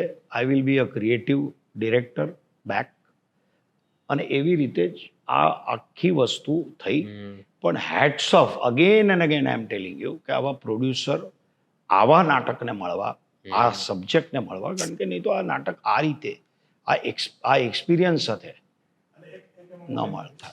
એટલે to add to it, we were fortunate કે તમે વિચારો કે સરદાર મુખ્ય પાત્ર છે, પણ એ સમયના બીજા બધા પાત્રો પણ એટલા જ જાયજેન્ટિક અને ઇમ્પોર્ટન્ટ હતા પોતપોતાની જગ્યાએ. Right. તો when you talk about theatre કે નાટક, તો મનોજ જોશી જ્યારે સરદાર કરી રહ્યા છે, તો we were fortunate to have pool of actors કે જેમાંથી હું જીના લઈ આવી શક્યો. Ravi Khanvilkar, the senior most NSD pass out. Right. Mehul Kajaria જેવો વ્યક્તિ નહેરુ કરે છે, જે સાસ ભી કભી બહુથી નો સ્ટાર રહી ચૂક્યો છે, કે માનવેન્દ્ર ત્રિપાઠી મેનન કરે છે. અને તમે જોયું હોય તો કેટલા બધા એન્સેમ્બલર, 26 જણાની કાસ્ટ છે. It's a mega play. 70 પાત્રો 26 એક્ટર પાસે હું કરાવી રહ્યો છું. અને એક એક્ટરે જે ડેડિકેશનથી કામ કરીને મનોજભાઈની સામે જે જીગજીલી છે, મને બધા નાટકના શો પછી હું તરત એ સાંભળવા આતુર હોઉં કે કોઈ એક મને આવીને એમ કહે છે કે એ વીક થા, કોઈ એમ નથી કહેતું. ઉલટાનું એમ ઘણા કહી જાય કે સરદાર તો મજા આવી, પણ આજે નહેરુમાં મજા આવી, અથવા યોર મેનન ઇઝ વન્ડરફુલ, એવું પણ કહી જાય છે. That is as a director a dream to have such a wonderful cast with you. Right. And you indeed had. Super. નહીં, એ તો મેં પણ નોટિસ કર્યું. Everybody was flawless. આ તો તમે કહો છો ત્યારે મને ખબર પડી કે તમે 24 એક્ટર પાસે 70 કેરેક્ટર કરાવ્યા છે. મને તો 1-2 માં જ ખબર પડતી હતી કે આ પાછા આવ્યા છે. આપણે પાછા ત્રાવણકોર પર આવીએ. મેમ, આખી ત્રાવણકોર વાળી સ્ટોરી સમજાવો અમને. ત્રાવણકોર છે ને, એની પાસે સાગર કિનારો હતો, એ લોકોનું દરિયાઈ વેપાર પણ બહાર બહુ ચાલતો હતો. અને એ લોકોને એમ હતું, એ પણ રાજા જે હતો એ બહુ જ સારો હતો. ત્રાવણકોર પહેલું એવું રજવાડું હતું જેમાં અનટચેબલ્સ માટે, અસ્પૃશ્યો માટે મંદિરના દરવાજા ખુલ્યા હતા. એટલે એવા વિકાસ પ્રગતિશીલ લોકો હતા. પણ એ વખતે એમ કે અમારું એક અલગ રાષ્ટ્ર હોય, કેમ કે સ્વિટ્ઝરલેન્ડ જો હોઈ શકે, ડેનમાર્ક હોઈ શકે, તો ત્રાવણકોર કેમ નહીં, આઝાદ કેમ ન હોઈ શકે. અને એ બધું ચાલતું હતું. સરદારે સામેથી એમ, એટલે રાજા હતા પદ્મનાભન, પણ CP રામસ્વામી જે એમના દિવાન હતા, એ મુખ્યત્વે બધું સંભાળતા હતા, ને ખૂબ ઇન્ટેલિજન્ટ માણસ. સરદાર જે મતલબ સરદારની તોલે આવે એટલા સ્માર્ટ હતા. એટલે સરદારે એક વખત એ જ્યારે દિલ્હી આવ્યા ત્યારે સરદારે એને આમંત્રણ મોકલ્યું કે તમે આવો જમવા, કે એમને સમજાવી શકે. પણ એ પણ જાણતા હતા કે સામે કેવો માણસ છે, કે સામે આવીશ તો, એટલે એમણે એ આમંત્રણ પેલું ના પાડી દીધું. આ બાજુથી આપણા ભારત સરકારના અને સરદારના પ્રયાસો ચાલુ હતા. અને એમને સમજાવવાની મેનન થ્રુ કોશિશ કરી સરદારે, કે ભાઈ બધાને સરદાર એ જ કહેતા હતા કે હું સમજુ છું કે તમે આટલા વર્ષો ગુલામીમાં રહ્યા છો, તમને પણ આઝાદ રહેવાનું પેલું છે, પણ અત્યારે જે પરિસ્થિતિ બદલાઈ છે જે રીતે, તો તમે સૌથી પહેલા તો તમારા રાજ્યની રક્ષા જ નહીં કરી શકો. એટલે તમારે ભારત સાથે, કારણ કે કોઈ પરદેશી તમારા પર, તમે એક દેશ તરીકે રહેશો ને, કોઈ તમારા પર અટેક કરશે તો તમે નહીં ટકી શકો. આ જ વાત એ ત્રાવણકોરને સમજાવતા હતા, પણ એ લોકો સમજવા તૈયાર નહોતા. અને એક એવી ઘટના બની કે જ્યારે CP રામસ્વામી કોઈ મ્યુઝિકના પ્રોગ્રામમાં ગયા હતા, અને ત્યાં એ જે પેલું કમ્યુનિસ્ટનો ને એ પણ જે પ્રોબ્લેમ ચાલતો હતો, એમાં એક 20-25 વર્ષના છોકરાએ એમના પર હુમલો કર્યો. અને પેલું એ લોકો અંગરખું કે જે પહેરે ને સાઉથ ઇન્ડિયન લોકો ગળામાં, એને કારણે એટલે ઘાતો થયો, પણ એ બચી ગયા. અને ત્યારે CP રામસ્વામી ડરી ગયા. ત્યારે એમને સમજાયું કે આ તો આટલું નાનું થયું છે, જો અમે આઝાદ રહેશું ને અમારા પર અટેક થશે તો કઈ રીતે અમે આ કરીશું. અને પછી એમણે જોડાવાનું નક્કી કર્યું અને એના પછીની પણ એક હું એ જ કહેતો હતો, પેલી ઇન્ટરેસ્ટિંગ શપથ વાળી વાત કરજો, હા. બહુ ઇન્ટરેસ્ટિંગ. એટલે એ તૈયાર થઈ ગયા ને એ જે પદ્મનાભન હતા ને એ એમ માનતા હતા કે હું કોઈ એમના જે ત્યાંના દેવ હતા એનો પ્રતિનિધિ છું. પદ્મનાભ વિષ્ણુ, હા, એમનો હું પ્રતિનિધિ છું. એટલે પછી જ્યારે ઓથ લેવાની હતી તો એ કે હું આ ઓથ ન લઈ શકું એમ કે ભારતના પેલા દેશ માટે કે હું તો આનો પ્રતિનિધિ છું. એટલે પછી સરદાર એનો તોડ કેવી રીતે કાઢ્યો, કારણ કે એ જોડવા માંગતા હતા, તોડવા નહોતા માંગતા. એટલે એમણે તોડ એવો કાઢ્યો કે ઠીક છે, તમે નહીં બોલતા, એ સુપ્રીમ કોર્ટના જજ બોલશે એ વાક્ય. શપથ લેવડાનાર બોલશે. શપથ એટલે આપણે જે લેવડાવનાર જોઈએ ને કે બોલી નામ બોલે ખાલી, પછી શપથ ઓલા બોલે કે હું સો એન સો, અને પછીનું વાક્ય એ બોલે, એ ત્યાંથી શરૂ થયું. બરાબર ને? એ સિસ્ટમ ત્યાંથી આવી. બરાબર. એટલે જે શપથ લેનાર છે ને ખાલી અગ્રી કરવાનું છે, બોલે છે બીજા. ધેટ ઇઝ સરદાર. વાહ બે વાહ. એટલે આવી નાની નાની વસ્તુ નહીં હલ છે એની પાસે. કાશ્મીર હૈદરાબાદ જેવી મોટી સમસ્યાનો હલ છે. એટલે રીવા નામનું જે નાનકડું રાજ્ય હતું એમાં બાપ દીકરાનો ઝઘડો હતો. હા, તો એ પણ એમને સોલ્વ કર્યો, કારણ કે રીવાને સામેલ કરવા માટે એ કરવું જરૂરી હતું. બરાબર. એટલે એ કેટલું બધું એમણે કેટલા બધા રાજ્યોનું કર્યું છે, જે બધું તો આપણે નાટકમાં ન સમાવી શકીએ. ગજબ. પછી બીજું છે આપણી પાસે જે લક્ષદ્વીપનો જે ઇશ્યુ હતો. ઓ યસ, લક્ષદ્વીપ. 33 ટાપુ છે ત્યાં, નાના નાના. રાઈટ. ઓકે. ત્યાંની મેક્સિમમ વસ્તી એ વખતે મુસ્લિમ ધર્મની લોકો હતા, મુસ્લિમ મઝહબના.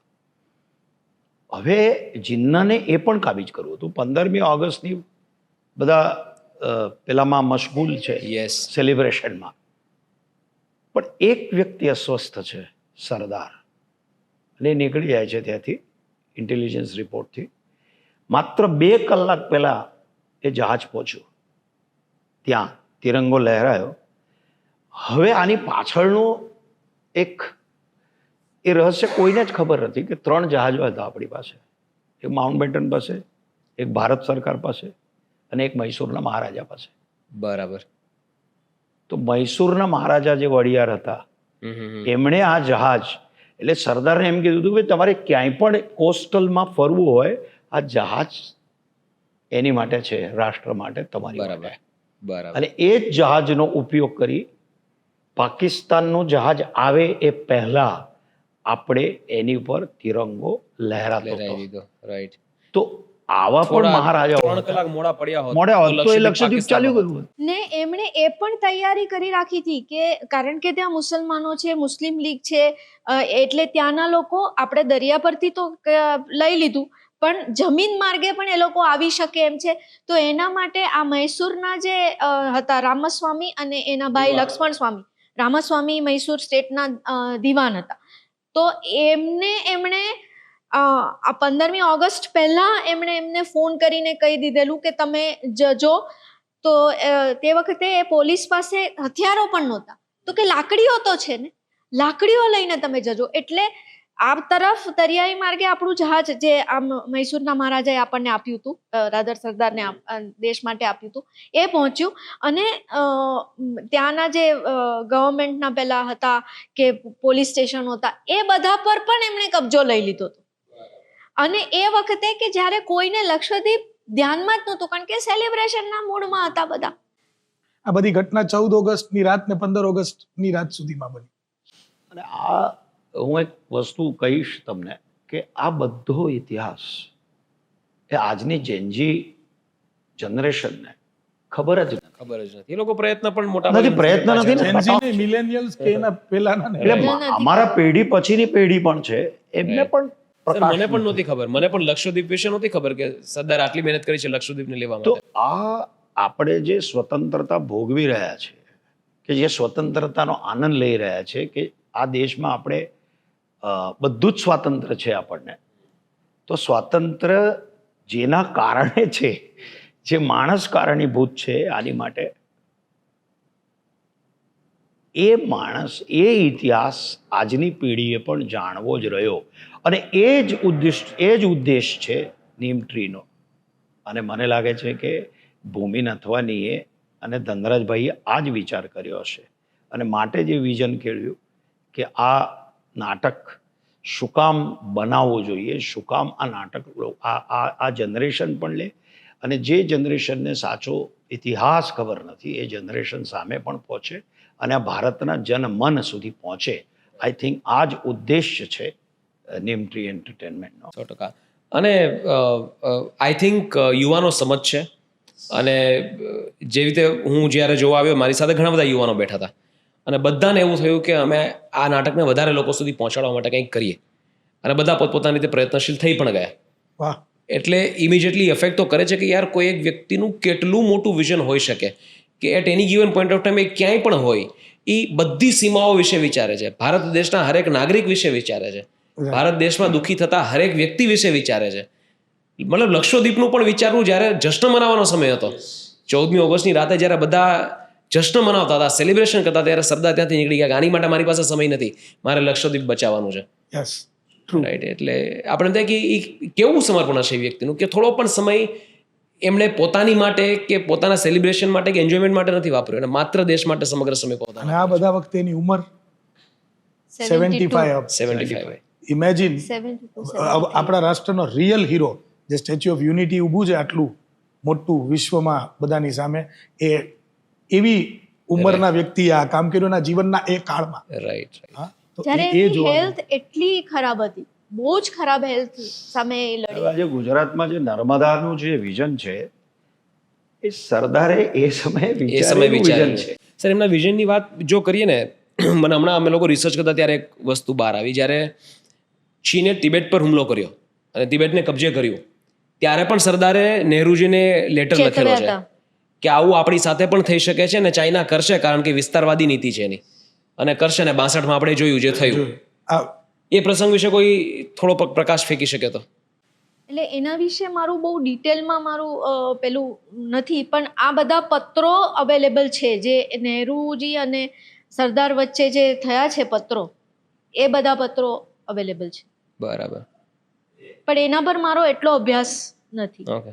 કારણ કે આ જે રિસર્ચ થયું એ યુનિફિકેશન Unification માટે. બટ આ દૂરંદેશીની વાત તમારી સાચી કે Yes. ચીનની આ ફિલોસોફી છે, આ નીતિ છે. Right. અને જો તિબેટમાં જઈ શકે તો એ કાલે આપણામાં આપણી પાસે પણ આવી આફ્ટર શકે. સરદાર પાસ હવે આપણે એ જોયું જ Yes. 60s ના વોરમાં. યસ. એટલે એમણે જે રજવાડાઓને લીધા ને એ રાજાઓ વિશે પણ એમણે વિચાર્યું છે. અને એમને જે સાલિયાણા માટે થઈને પછીથી બહુ એમના પર ઘણી ટીકા થઈ હતી કે એમણે રાજાઓને બહુ બધા સાલિયાણા આપી દીધા, જ્યારે એના ફિગર્સ એ છે કે એમણે 20 કરોડનું એ વખતે બધા રાજાઓને મળીને 20 કરોડ રૂપિયા સાલિયાણામાં જતા હતા અને એ રજવાડાઓ જોડાઈ જાય એને લીધે 77 કરોડ રૂપિયાની આવક દેશને થતી. તો તમે કેવી રીતે કહી શકો કે એમણે એ હિસાબ પણ હતો એમની પાસે. રાઈટ. પાક્કું. રાઈટ. અચ્છા, સરદાર પાસે રેસીપી શું હતી? કેમ આ બધા કન્વિન્સ થઈ ગયા? આટલા બધા રજવાડાઓ કેમ કન્વિન્સ થઈ ગયા અમુકને છોડીને? કે એમની સાથે વાત કરે અને માની જાય, કન્વિન્સ થઈ જાય, ભારતમાં જોડાય? શું રેસીપી હતી? કન્વિન્સિંગ પાવર હોય એક દરેક માણસની અંદર. જેમ કે તમે અત્યારે વાત કરી રહ્યા છો, તમે જે વાત કરી રહ્યા છો એ પ્રશ્ન પણ પૂછી રહ્યા છો, તો તમે પોતે કન્વિન્સ છો એનાથી. અને કન્વિક્શન હોય એક સમજાવવાનું, સમજાવીને થાય છે.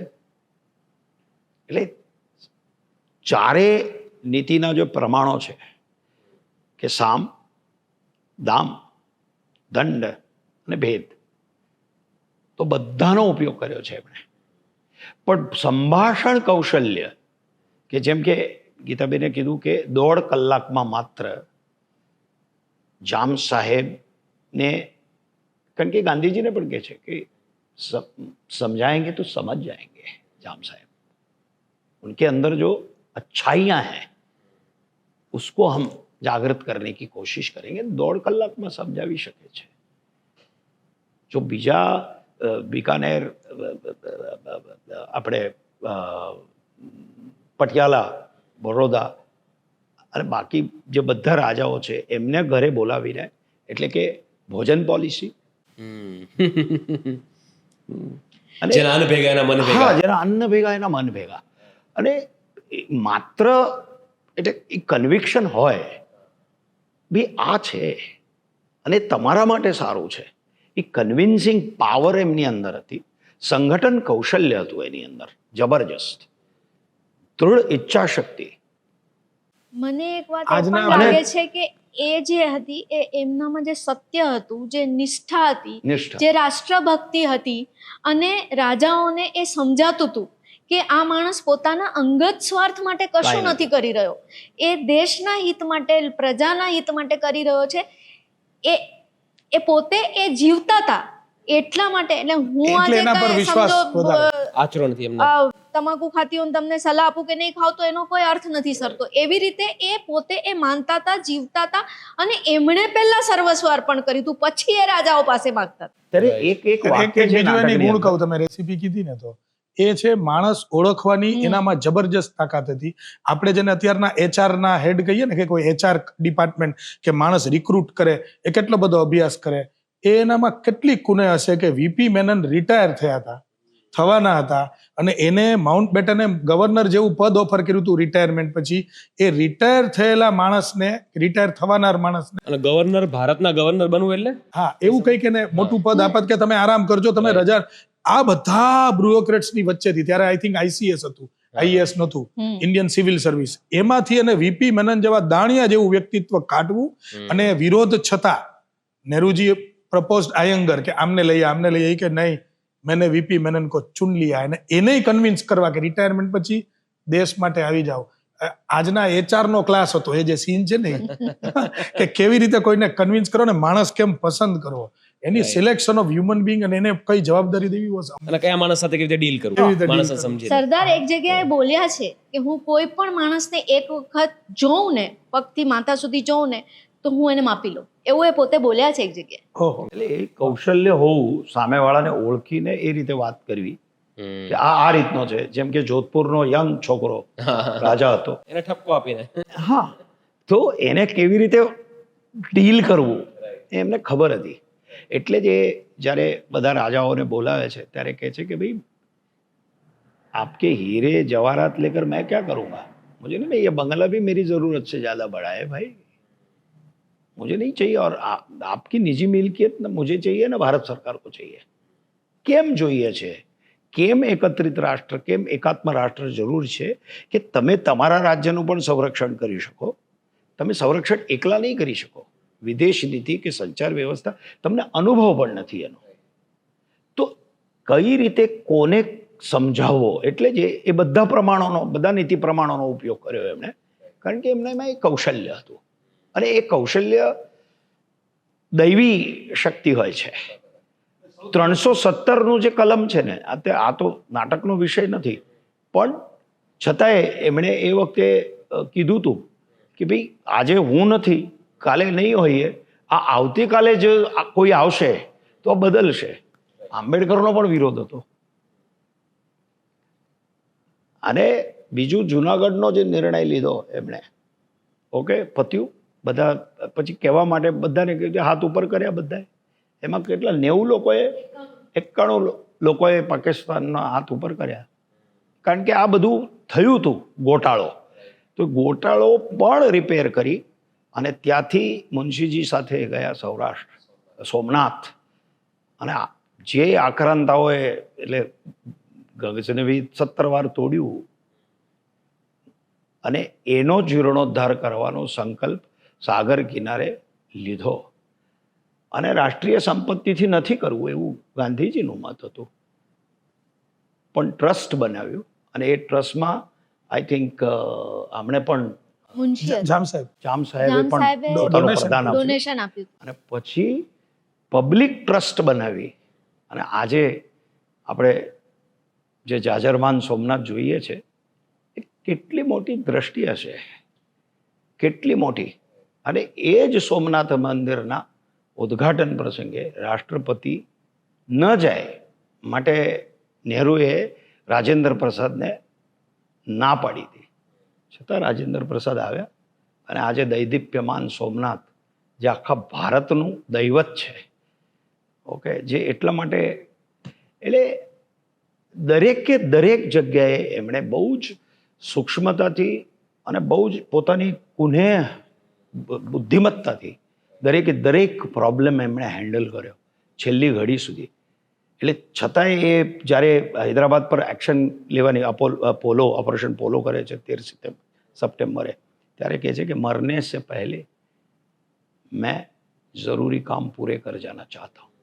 એ માણસને આગળ પણ ખબર હતી કે આ બધું તો પૂરું કરીને જ જવું પડશે. ભારતનો હરેક પ્રોબ્લેમ એમનો પોતાનો પર્સનલ પ્રોબ્લેમ અને જો આ કાશ્મીર પ્રશ્ન પણ, આ મારો અંગત મત છે કે જો યુનોમાં ન ગયા હોત તો આજે પીઓકે છે એ ન હોત, કારણ કે એ યુદ્ધ વિરામ કર્યો અને હજી સુધી એટલે જે સરદાર ન હોત તો શું થાત, એ આપણે જે કાશ્મીરનો પ્રોબ્લેમ જે સહન કર્યો ને એનો જવાબ છે કે એ પ્રધાનમંત્રી હોત તો આ લોચો જ ન થાત. કાશ્મીરનો આખો મામલો નહેરુએ એમના હાથમાંથી લઈ લીધો અને એમણે ગાડગીલને પર્સનલ ટોકમાં એવું કીધું હતું કે જો મને 6 મહિના આપવામાં આવે આ કાશ્મીરનો પ્રોબ્લેમ, હું આ કાશ્મીરનો પ્રોબ્લેમ ત્યારે ઓલરેડી ચાલુ થઈ ગયો હતો, યુનોમાં આખી વસ્તુ હોઈ ગઈ હતી, એમણે કીધું હતું કે મને 6 મહિના આપવામાં આવે ને તો હું કાશ્મીરનો પ્રોબ્લેમ સોલ્વ કરી દઉં. અને એમણે એ કેવી રીતે કરવું એ પણ એમણે કીધું. એનો રોડ મેપ પણ સરદારે એમની પાસે. હા, કેવી રીતે?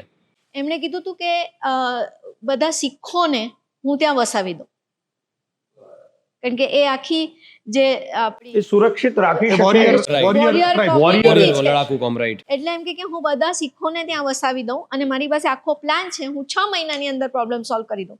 પણ એમને સોલ્વ કરવા આપ્યો જ નહીં અને પછી તો કમનસીબે ચાલ્યા ગયા. એક વાત કે મહાભારત થયું અને કૃષ્ણએ આખું રાષ્ટ્ર એકત્રિત કર્યું માટે મહાભારત થયું. એના 2500 વર્ષ પછી ચાણક્ય થયા, એમણે આ રાષ્ટ્રને અખંડિત કર્યું અને પછી 47માં સ્વાતંત્ર્ય તો મળ્યું, પણ રજવાડાઓને એકત્રિત કરવાથી જે સાચું સ્વાતંત્ર્ય છે, જે સ્વતંત્રતા છે, એનો આનંદ સરદારે આપ્યો.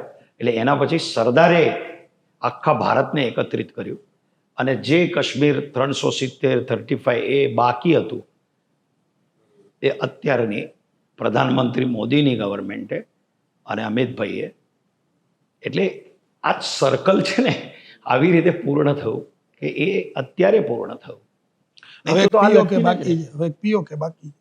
અને પીઓકે ન હોત, હા, તો એ આજે પીઓકે એ જો હોત પ્રધાનમંત્રી સરદાર પ્રધાનમંત્રી હોત તો આજે પીઓકે ન જ હોત, 100% ન હોત. ન હોત, કાશ્મીર જ હોત અને આપણું જ હોત. આપણું જ હોત. ટ્રુ, એક જ અનરિઝોલ્વ અને પછી એ ચાલ્યા ગયા 100%. એના હાથમાં આપ્યું નહીં. જ્યારે સરદાર સાહેબને જ્યારે અટેક આવ્યો ત્યારે હૈદરાબાદ અને કાશ્મીર આ 2 મુદ્દા બાકી હતા. ના, હું અહીંયા એ બહુ સ્પષ્ટતા કરું, મેં નાટકમાં પણ સૂત્રધારના મુખે કરાયું છે. હવે કારણ કે લોકોને સમજાવવું અઘરું પડે એટલે એક ચેપ્ટર કર્યા છે. બરાબર.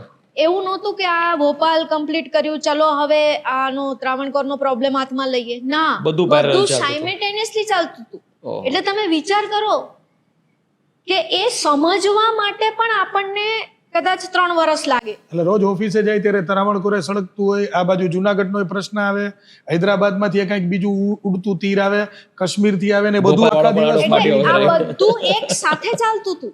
બાપ રે, માય ગોડ. એક સાથે હતું, બરાબર છે. ક્રોનોલોજીકલ કાંઈ નથી. આ ક્રોનોલોજીકલ નથી. એટલે આપણાથી નાના નાના ઓફિસના કામ નથી થતા, એક સાથે જો 4-5 આવી જાય અને આપણે હેપતાઈ જઈએ છીએ.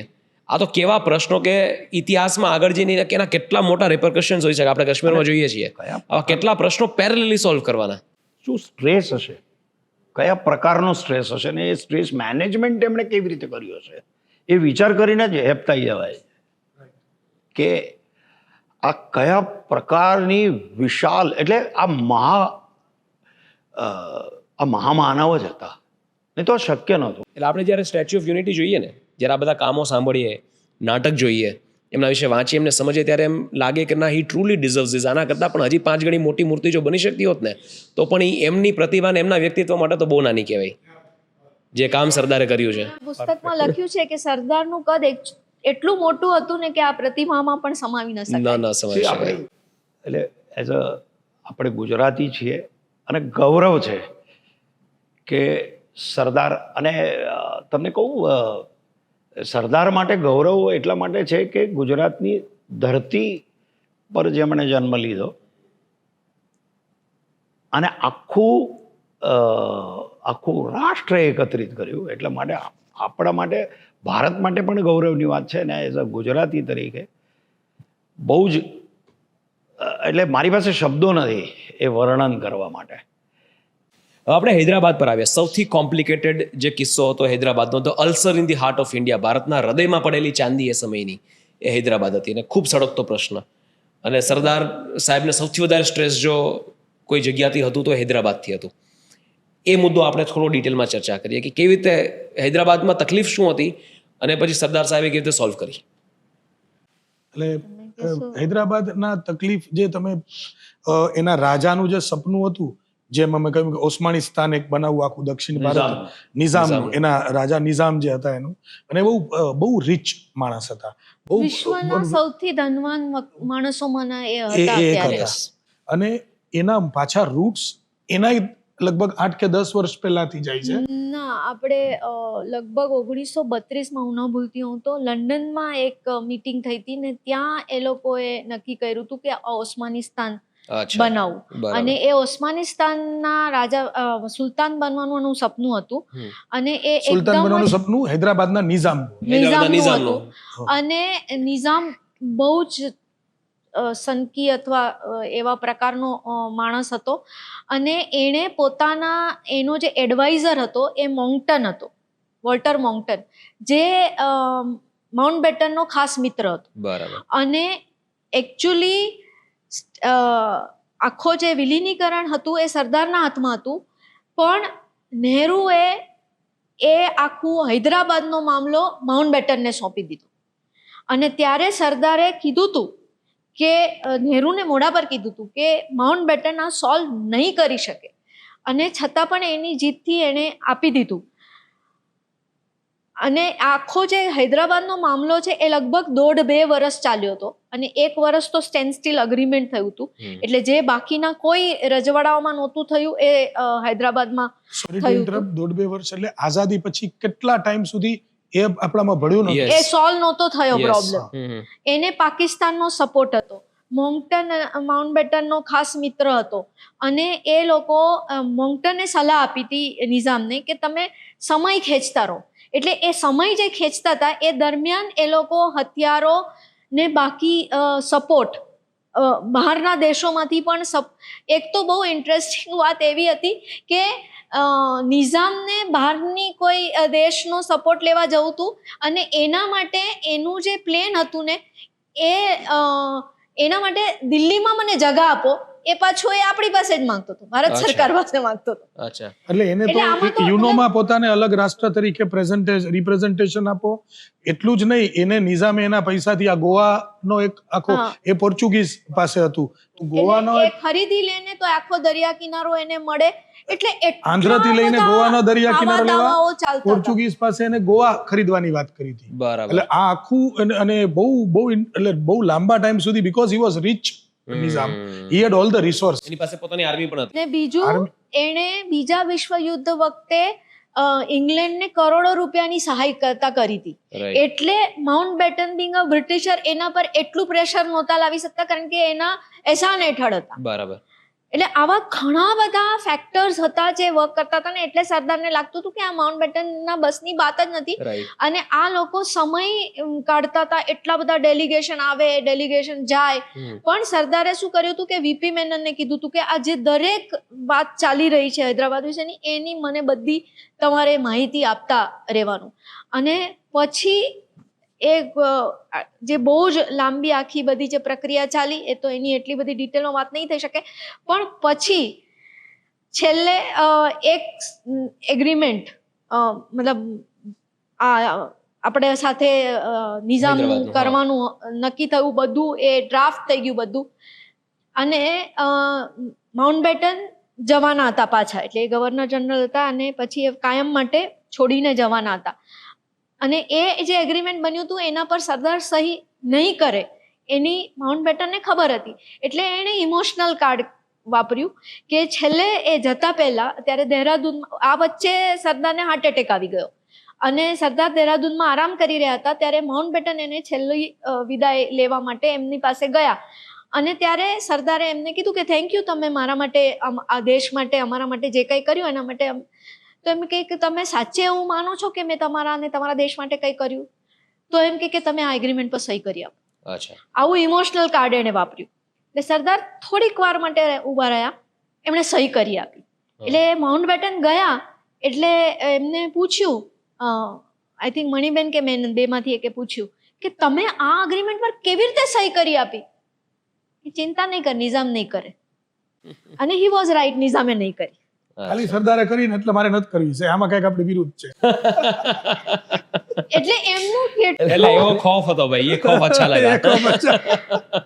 એટલે એમને કોન્ફિડન્સ કેટલો હતો કે નિઝામ નહીં અને કરે. એમાં આખા હૈદરાબાદમાં ગીતાબેન બહુ ઇમ્પોર્ટન્ટ વાત, Nizam also thought of changing the demography of demographic engineering કરવાનું શરૂ કરી એન્જિનિયરિંગ દીધું. એને, Right. એટલે એ આખો એટલા માટે રઝાકાર આખું એક કાસિમ રાજવી હા. એ તો ભયંકર, એટલે એને એટલા બધા અત્યાચારો કર્યા છે કે જેના પરથી તમે એક આખી ફિલ્મ બનાવી. હિન્દુઓ પર. રઝાકારોના એટલે અત્યાચારો ધુરંધર થી પણ એમાં વધારે વાયલન્સ હોય. Sir, ભયાનક. please, if you can. નહીં, રઝાકારોએ જે અત્યાચાર કર્યા હતા એ માત્ર હૈદરાબાદ સુધી નહીં, સોલાપુર, મહારાષ્ટ્ર સુધી હતા. હિન્દુઓની આંખો કાઢી લીધી હતી. કતલે આમ હિન્દુઓની કતલે આમ આંખો હતી. કાઢી લીધી હતી.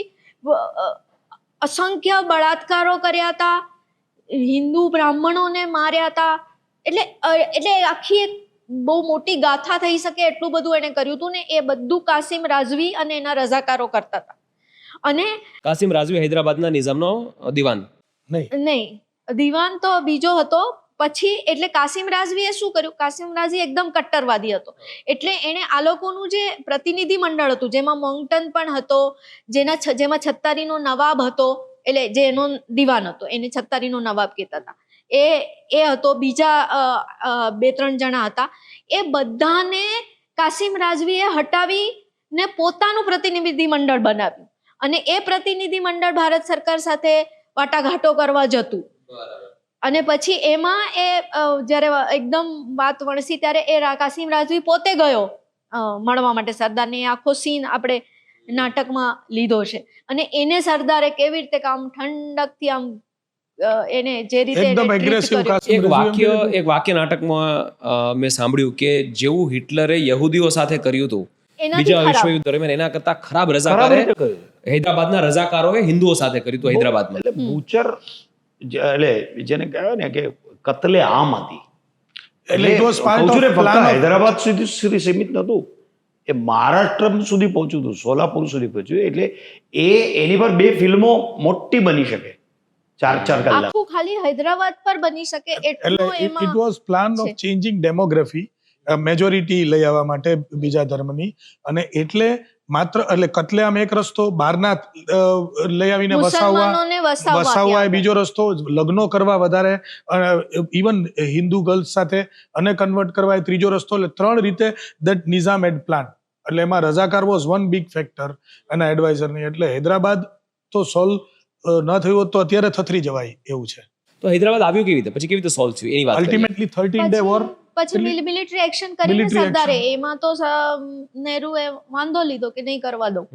ઓપરેશન પોલો અને નામ એ Operation Polo, એને સાઈડ પર કરી કેબિનેટ. એટલે જેવા માઉન્ટ બેટન ગયા અને માઉન્ટ બેટનને પછી સ્વીકાર્યું કે હું નહીં કરી શક્યો, અને જેવા એ ગયા પછી સરદારે આખો મામલો પોતાના હાથમાં લઈ લીધો અને કેબિનેટ પાસે મંજૂરી લીધી મિલિટરી એક્શનની. ઓપરેશન પોલો કર્યું. અને ત્યારે જ્યારે ઓપરેશન પોલો કરવાનું હતું ત્યારે નહેરુ અને એ વખતે બુશર એટલે જે સૈન્યોના જે વડા હતા ને એ હજુ બ્રિટિશ હતા, કારણ કે જસ્ટ આપણી પાસે ટ્રાન્સફર ઓફ પાવરના ભાગરૂપે, કારણ કે 1 વર્ષ પછી આપણા લોકોને સોંપવાનું ને એ જે આખી હતી. એટલે એ વખતે બુશર જે બ્રિટિશ ઓફિસર હતા એને તો આમાં નાટકમાં પણ એ સરદારને આવીને કહે છે કે તમે કરશો તો આખા દેશના મુસલમાનો ભડકી જશે અને બહુ મોટી પ્રોબ્લેમ થશે, એટલે તમે આ મિલિટરી એક્શન નહીં લ્યો. બટ સરદાર વોઝ કોન્ફિડન્ટ કે આવું કંઈ થવાનું નથી, આખા દેશના મુસલમાનો કંઈ હૈદરાબાદના મુસલમાનો સાથે ઊભા રહેવાના નથી. એ પણ એમને એ જોઈ શકતા હતા, એ કોન્ફિડન્સ હતો, ઇન્ટેલિજન્સ રિપોર્ટ હતો, બધું હતું. અને he took that challenge, he took that risk, I would say. અને 13 દિવસની અંદર નિઝામે રઝાકારો લડ્યા અને પછી નિઝામે હથિયાર મૂકી દીધા. અને આઇકોનિક એક ફ્રેમ છે, તમે જોયું હોય તો, કે નિઝામ આમ હાથ જોડીને ઊભા છે, સરદાર એરપોર્ટ ઉપર ઉતરે છે હૈદરાબાદ, એ ફોટોગ્રાફ છે, બહુ આઇકોનિક, ગૂગલ ઉપર Yes, પણ yes, છે. yes, yes, અને right. પછી એને શરણાગતિ સ્વીકારીને રેસ્ટ ઇઝ હિસ્ટ્રી. એટલે ડેમોગ્રાફી ચેન્જ કરી અને આપણે કેટલા વિસ્તારિત છીએ એ બતાવી અને બહાર, એટલે જે કાસિમ રિઝવી કરતો હતો, અને એટલા માટે જ કાસિમ રિઝવીને જ્યારે એ એકચ્યુઅલ ઘટના છે, એ સીન છે કે જ્યારે કાસિમ રિઝવી આવે છે કે હમ ये कर देंगे, वो कर देंगे, आपको पता नहीं क्या करेंगे, कत्लेआम कर देंगे, वॉट एवर. અને સરદાર શાંતિથી એને સાંભળે છે, કોઈ પણ ઉશ્કેરાટ વગર. અને એને કીધું કે ભાઈ જો હૈદરાબાદ છે ને એ ભારતનો હિસ્સો છે અને હંમેશા રહેશે. એટલે બહુ સુંદર સંવાદ છે કે જે નિજામને કે તમારા પરિવાર વિશે અમને ચિંતા છે, પણ आंख बंद कर लेने से सूर्य अस्त नहीं हो जाता, और हैदराबाद हमेशा भारत का है और भारत का ही रहेगा, ये सत्य का स्वीकार कर लीजिए, वही आपके लिए अच्छी बात है. અને એને વ્યવસ્થિત રીતે, એટલે એ તો એટલો ઉશ્કેરાયેલો હતો, પણ એ એટલા ઠંડા કલેજેથી એની સાથે વાત કરી અને કેવી રીતે ઓપરેશન ફોલો કર્યું. ત્યારે નહેરુનો પણ વિરોધ હતો કે આવી રીતે નિઝામનો વિરોધ કરશો તો બધા આખા દેશના મુસલમાન, કારણ કે રાઇટ્સ તો થતા જ હતા પાર્ટીશન, પહેલા પાર્ટીશન તો કે બધા મુસલમાનો ઉશ્કેરાઈ જશે. તો એ નહેરુને એક વાક્ય બોલે છે कि निज़ाम भारतीय मुसलमानों का प्रतिनिधि नहीं है, ये निज़ाम एक नंबर का धूर्त और लोमड़ी जैसा चालाक है. Don't trust him and don't give this matter to Mountbatten. ये माउंटबेटन के बस की बात नहीं है हैदराबाद. અને એટલા માટે જેમ ગીતાબેને કીધું કે પછી કેવી રીતે એમણે લીધું, કેવી રીતે સીલ કર્યું. આમાં પોલિટિકલ એજન્ટ મુનશીજી હતા, ભારતના political agent Kanaiyalal Munshiji. He was there constant. એટલે રઝાકારો પર પણ કેવી રીતે કેળવવું, શું કરવું, પણ બહુ જ જેને કહેવાય ને કે સ્ટ્રેટેજિકલી હી મેનેજ. એ વખતે હૈદરાબાદમાં ભારતીય કરન્સી ચાલતી નહોતી. અચ્છા. આઝાદી પછી એ નિઝામ એમની પોતાની કરન્સી હતી. ઓકે. એ સૌથી શ્રીમંત, ગર્ભ શ્રીમંત માણસ હતો. અને નિઝામ એટલે ઓટોમન એમ્પાયર સાથે એમના રિલેશન્સ હતા. પણ એટલે આખી પોતાની મજાની વાત આર્મી એ છે હોય, કે પોતાના ફ્લાઇટ્સ હોય, બધું જ Right. પોતાનું હોય. એટલે પણ એને જીત એમ હતું કે પછી- હું બધું કરી લઈશ ને હું સ્વતંત્ર પાકિસ્તાન સાથે. મજાની વાત એ છે કે જીત પછી એ કોઈ રિવેન્જફુલ એક્ટ ના કરી, એ નિઝામને પછી પોતાના એવા કરી લીધા કે I think Nizam contributed a lot two Indian. શું વાત છે, બહુ કંજૂસ માણસ હતા તો. હા, એ જીત છે ને, જે કે જીતા પછી હું જીતી ગયો એટલે એને તુચ્છ ગણું, એમ નહીં. હા, એ ભોપાલમાં એ વૃત્તિ તમે જોયું હશે. સરદારની. એ તમે ધર્મ. જોધપુરનો જે કિસ્સો જોયો ને એના પેલો પછી તો એ એવો સરદારનો ભક્ત થઈ ગયો હતો કે એનું જે વિમાન હતું ને એણે સરદારને કીધું હતું કે તમારે જ્યારે બી જવું હોય ત્યારે, એટલે ઘણીવાર સરદારને જે રાષ્ટ્રના કામ માટે જવાનું હોય ને ત્યારે, અને એ સરદારની સાથે જ હતો, જે સરદારનું એક વિમાનનું એક અકસ્માત થયો હતો, તમને કદાચ ખ્યાલ હોય તો, ત્યારે હણવંતસિંહ એની સાથે હતા. બરાબર. એટલે પછી તો એમની સાથે જતા રહેતા અને એમનું એમના અનુયાયી જેવું થઈ ગયું. એરક્રાફ્ટ પણ એ સરદારને વાપરવા એટલે માટે જો આપણે એને દુશ્મન શબ્દ વાપરીએ તો દુશ્મનોને હરાવે પછી એ પોતાના કરી લેવા સરદાર. ની વૃત્તિ એ ક્યાં વાત, ક્યાં વાત. શત્રુને પોતાના કરી લેતા. હમણાં અમે લોકો રિસર્ચ કરતા હતા તો સરદાર સાહેબની બધી ઉપલબ્ધિઓ વિશે હું રિસર્ચ કરી રહ્યો હતો. એમાં એક એઆઈ પ્લેટફોર્મે એવું કહ્યું કે the only failure or possibly can be considered failure in Sardar's career was Kashmir. એટલે એને સામે કીધું, it was not Sardar's failure, no, it was not, never. It came to Sardar very late. એની તો સ્ટેટ ના, ના, એમાં taken away from. એમના હા, ઓફકોર્સ. આયંગરને આપી દીધું. હા, એટલે હવે કાશ્મીર પર આવીએ કે નહેરુ બે કાશ્મીર મેં સોલ્વ કरूंगा, એ જે પ્રવૃત્તિ હતી એના કારણે રહી ગયું. એ ચંચુપાત ન કર્યો હોત, આ તો જોતોની વાત છે, પણ એ અત્યારે પણ એ આપણને પટે છે. પણ હરિસિંહ સાથે સરદાર સાહેબે વાતો જ નહોતી કરી, પહેલેથી નહેરુજી જ મેનેજ કરતા હતા હરિસિંહ સાથેનો સંવાદ બધો. એવું હતું? ના, હરિસિંહનો જે જે એના એડવાઇઝર હતા હા. એ જ તમે કયો ગીતાબેન કે સરદારે જ શેખ અબ્દુલ્લા ને જેલમાં નાખ્યા હતા હરિસિંગે. હા. અને નહેરુને શેખ અબ્દુલ્લાને છોડાવવા હતા. એમની મિત્રતા હતી. હા, છોડાવવા હતા. એમને ખબર હતી કે એમના કહેવાથી હરિસિંહ છોડશે નહીં, એટલે એમણે સરદારને કીધું કે તમે હરિસિંહ સાથે વાત કરો, તમે કહેશો તો એ છોડશે. અને ત્યારે સરદાર કોઈને કહ્યું છે કે મને આ શેખ અબ્દુલ્લા માણસ બરાબર નથી લાગતો, અને છતાં પણ નહેરુના કહેવાથી એમણે હરિસિંહને રિક્વેસ્ટ કરીને સરદારના કહેવાથી હરિસિંહે શેખ અબ્દુલ્લાને છોડ્યા. એટલે સરદારનો રેપો હતો હરિસિંહ સાથે, અને એમણે રેપો પછી બનાવ્યો બી હતો, કારણ કે જ્યારે એને 500 ગેલન પેટ્રોલ, જ્યારે આપણે ત્યાં પણ તંગી હતી ત્યારે એમણે 500 ગેલન પેટ્રોલ હરિસિંહને મોકલ્યું હતું. પછી મેહરચંદ મહાજન, જે એમને દીવાન તરીકે જોઈતા હતા, જે અહીંયા જજ હતા, અને એ વખતે આપણને સારા માણસોની, કાબેલ માણસોની બહુ જરૂરત હતી, કારણ કે દેશ જસ્ટ આઝાદ થયો હતો. તો એ મેહરચંદ મહાજનને ત્યાં આપવા એ ડિસિઝન લેવું અઘરું હતું, પણ સરદારે કીધું નહીં, કારણ કે આપણે હરિસિંહને એ ભરોસો અપાવવો પડશે કે ભારત સરકાર તમારી સાથે છે, નહીં તો એ પેલી તરફ ચાલ્યા જશે, એ ન થવું જોઈએ. એટલે એ બધી એમણે કેલ્ક્યુલેટેડ મૂવ. એટલે એનું જે મેઇન એડવાઇઝર મેહરચંદ મહાજન સરદારે જ અહીંથી સરદારે એને આપણી અત્યારની ભાષામાં કહે તો પ્લાન્ટ અપાઇન્ટ કર્યો. અપોઇન્ટ કર્યા. એટલે હી વોઝ ઇન્વોલ્વ. પછી એના હાથમાંથી લઈ લીધું અને બીજા એટલે જ્યાં સુધી એમના હાથમાં હતું, it was in control.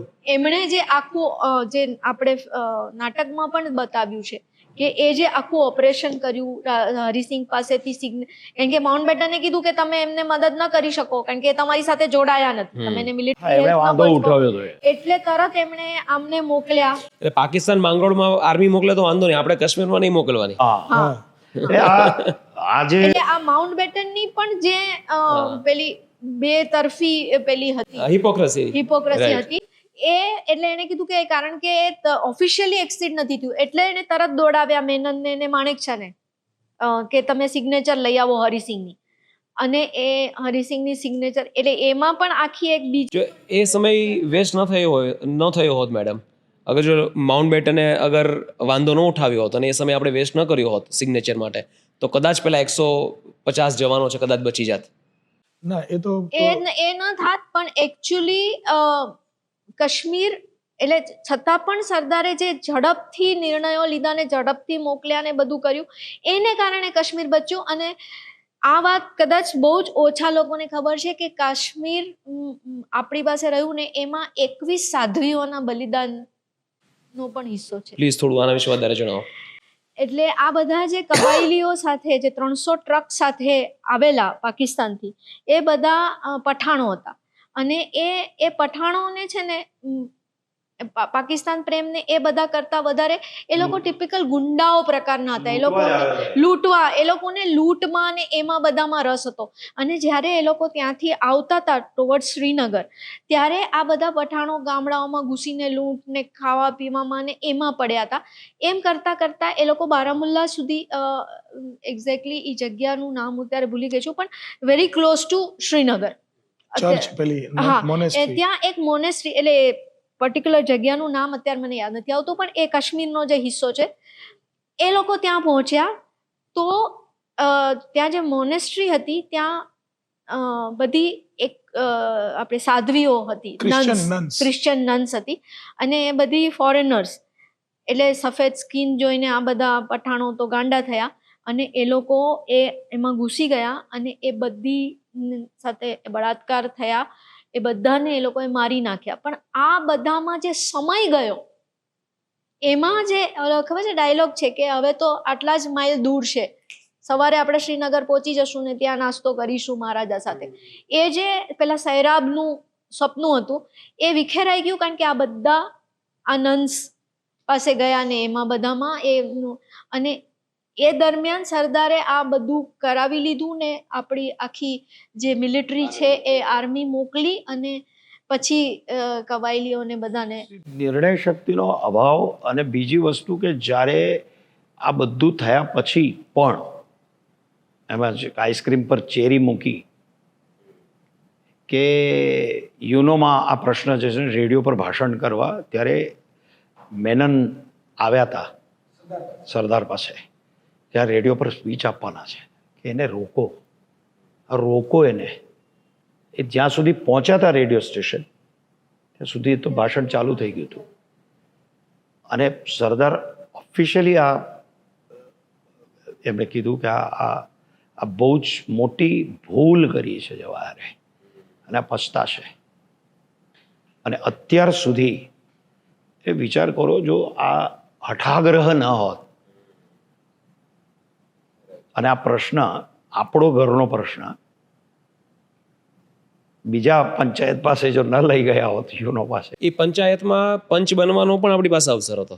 UN security council એ પણ એ સીટ પણ જતી કરી અને ત્યારબાદ કાશ્મીરનો પ્રશ્ન પણ ત્યાં લઈ જવો, આ બંને બહુ મોટી ભૂલ કે જે ભારત આજે પણ ભોગવી રહ્યું છે. આજની તારીખે ગમે ત્યારે કોઈ ટર્કીનો વડો કે બીજા કોઈ દેશનો વડો આડેધડ કાશ્મીર વિશે બોલવાની હિંમત એટલા માટે ધરાવે છે કારણ કે જે તે સમયે આપણાવાળા કાશ્મીરને ત્યાં લઈ ગયા કે તમે આનું સોલ્યુશન આપો. That was the biggest mistake. એટલે ગીતાબેન તો એમ કહે છે ને, આપણે પછતાએગા નહીં રોએગા, એ શબ્દ છે. સરદાર એમ બોલ્યા કે રોશે અચ્છા, એવું? સરદાર એમ જવાહર રોએગા, સરદાર એમ બોલ્યા. અને પણ એ તો નહીં રડ્યા હશે, પણ ભારતની પ્રજા નિશ્ચિત રૂપે પણ એ ધન્ય છે. હું તો ડેફિનેટલી કહું છું કે આ 317 અને 35 એ રદ થયું, કારણ કે એક રાષ્ટ્રની અંદર એનો ધ્વજ અલગ ને આપણો ધ્વજ અલગ, આ બે વસ્તુઓ કયા ધોરણ પર શું કામ. એટલે વળી પાછા આપણે એ પર આવીએ કે સરદાર પટેલ જો પ્રધાનમંત્રી હોત તો આ બધી જે કાશ્મીરનો મુદ્દો વારંવાર ચર્ચામાં ન આવતો હોત ને કદાચ આટલું આતંકવાદ પણ ન હોત. કેટલા લોકોએ, કેટલા હજાર આતંકવાદી હુમલાઓ થયા આટલા વર્ષોમાં ભારતમાં, એમાં કેટલા હજાર લોકોએ પોતાના પ્રાણ ગુમાવ્યા. Is because one wrong decision કે આ બધું ખુલ્લું મૂકી દેવામાં આવ્યું, એને કારણે થાય છે. હવે આપણે જે છેલ્લો પ્રસંગ છે, કરુણ પ્રસંગ, એની વાત કરીએ કે જ્યારે સરદાર સાહેબ સ્વર્ગવાસ પામ્યા અને એ પહેલાં એમને મુંબઈ લઈ જવામાં આવ્યા હતા કારણ કે દિલ્હીની આબોહવા એમના માટે, એમના સ્વાસ્થ્ય માટે બરાબર નહોતી. અને ત્યારબાદ એક વાક્ય નાટકમાં બોલાય છે કે અમુક લોકો પોતાના ખર્ચે સરદારની અંતિમ યાત્રામાં જોડાવા માટે ગયા. કેમ પોતાના ખર્ચે ગયા? કારણ કે પ્રધાનમંત્રી નહેરુએ એ વખતે મનાઈ કરી હતી કે સરકારી ખર્ચે કોઈ નહીં જાય. I'll correct, rather add, not correct, કે એમણે, એટલે આખી ઘટના એવી બની કે સરદારનું મૃત્યુ થયું, ઓબ્વિયસલી એમને વડાપ્રધાનને મેસેજ મળ્યો, એમણે લોકસભામાં શ્રદ્ધાંજલિ આપી અને બહાર નીકળીને એમણે કહ્યું કે રાષ્ટ્રપતિ કે કોઈ મિનિસ્ટર્સ કે કોઈ ઓફિસર્સ સરદારની અંતિમ યાત્રામાં નહીં જાય. એવું એમણે કોણે કહ્યું? એવો એમણે મૌખિક ફતવો આપ્યો. અચ્છા. હા, અને આ વાત પિલગ્રીમેજ ટુ ફ્રીડમ નામની કનૈયાલાલ મુનશીના પુસ્તકમાં નોંધાયેલો છે. મુનશીજીએ લખ્યું છે. અને મુનશીજીએ લખ્યું છે કે અમને પણ, એટલે એ વખતે મુનશીજી કોઈ કારણસર મહારાષ્ટ્રમાં હતા, માથેરાનમાં હતા, તો એમને સમાચાર મળ્યા એટલે એમને આ પણ જાણ કરવામાં આવી કે કોઈએ જવાનું નથી. એટલે કીધું કે હું અને મારા જેવા બીજા ઘણા બધા પહોંચ્યા અને આઈએએસ ઓફિસર્સ જે એકચ્યુઅલી આવી કોઈ ઘટના થાય તો એમને રજા મળે ને એમાં જવાનો ખર્ચ પણ સરકાર ભોગવે, તો ના પાડી હતી. તેમ છતાં પોતાના ખર્ચે રજા લઈને એ લોકો સરદારની અંતિમ યાત્રામાં સહભાગી થયા. કેટલી મોટી દુર્ભાગ્યની વાત કહેવાય દેશ માટે કે જે વ્યક્તિએ દેશને બનાવ્યો, દેશને જોડ્યો. Deputy prime minister, home minister, એટલે આવા બધા જ્યારે આવી બધી વાતો થાય ત્યારે આપણે હલી જઈએ, એવી બધી વાતો. એટલે આપણી સાથે અન્યાય થયો હોય ને એવું લાગે. આ જ્યારે સાંભળીએ ને ત્યારે મને એવું પર્સનલ ફીલ થાય છે કે મારી સાથે અન્યાય થયો છે. એન્ડ સો પોપ્યુલર, તમે જોયું કે એ ફૂટેજ છે કે હજારોની મેદની, હજારોની, સો પોપ્યુલર કે તમે આમ જુઓ, નજર પડે ત્યાં સુધી માણસો હતા. એવી અંતિમ યાત્રા, જનસાગર હતો એમના અંતિમ યાત્રા. એટલે જે એ પ્રસંગ પછીનો જે પ્રસંગ છે 35 લાખ વાળો, અને મણિબેન વાળો જે પ્રસંગ છે, એટલે મારો સૌથી નાટક, હું રડ્યો હતો એ પ્રસંગ વખતે. એ જ્યારે ભજવાતો ત્યારે મારી આંખમાં પાણી આવી ગયા હતા. એટલે એ પ્રસંગ ભજવતી વખતે છે ને, હું આજે પણ હમણાં યાદ કરું છું ને, તો એક પિતા તરીકે, એટલે તમે હો છો, ભજવતી વખતે તમે મનોજ જોશી છો, પણ તમે સરદાર છો. એક દીકરીએ સંપૂર્ણ જીવન અને દીકરી અને છોકરાઓના ઉછેર માટે અને રાષ્ટ્ર સેવા માટે સરકારે પત્નીના અવસાન પછી બીજા લગ્ન પણ નથી કર્યા, અને મણિબેને આખું જીવન સરદાર માટે સમર્પિત કર્યું. એ ભાવના શું હશે એક પિતાની, કે બેટી, એ મણિબેન જ કહેતા એમને કે મેં કંઈ જ નથી તારા માટે રાખ્યું, તમારા માટે એક નાનકડું ઘર, શું એક નાનકડો ઓરડો પણ નથી પ્રબંધ કરીને જઈ રહ્યો. મારે ગયા પછી તારું શું થશે, શું કરવાનો વિચાર કર્યો છે? અને જે સરદાર પોતાના પૌત્રને એમ કહે છે કે ભાઈ દિલ્હીમાં નહીં આવવાનું, હું છું ત્યાં સુધી ભૂખ્યો રહેજે, પણ સરદાર પટેલના નામને વેચી નહીં ખાતો. એ સરદાર સાહેબ કે બેટા તારે કંઈ કામ કરવાની ઈચ્છા છે, કોઈ કામ કરવું છે, મહેનત કરવી છે, મારા ગયા પછી શું કરીશ? તો હું કોઈને વાત કરું કે તું કામ કરી શકે, બાકી તો હું કંઈ નથી મૂકીને જઈ શકતો, કામ. એટલે આ કયા પ્રકારનું સમર્પણ છે, અને જેના એટલે આપણી વાત થઈ આવી છે કે ભાઈ બેંકમાં પણ 216 રૂપિયા છે. ઉપપ્રધાનમંત્રી તરીકે કે ગૃહપ્રધાન તરીકે કોઈ પણ ઇન્ડસ્ટ્રીયલિસ્ટને કહી શક્યા હોત કે આના નામે આટલા રૂપિયા મૂકી દો, પણ એ નથી કહેતા કે તારે કોઈને કંઈ કામ કરવું હોય તો હું ભલામણ કરું. કેવી નૈતિકતા, કેવી પ્રામાણિકતા. તારે કોઈ કામ કરવું હોય તો હું વાત કરું, અને એ કોકને વાત કરું જ્યાં એને કોઈ દિવસ વાત નથી કરી, ઉપકાર નથી લીધો કોઈનો આવા પોતાના અંગત માટે, તો પહેલી વાર એમ કહે છે કે હું કોકને વાત કરું. પણ ત્યાર પછી એટલે એ બહુ સૂક્ષ્મ છે. એક વાત કરું બેટી, તો એનો હાથ મારા હાથ પર મૂકે છે કે નહીં, હું ખુમારીથી જીવીશ. અને મણિબેનનું જીવન એ બહુ સૂક્ષ્મ છે, ડાયલોગ, સંવાદ નથી, એ આંગિક છે.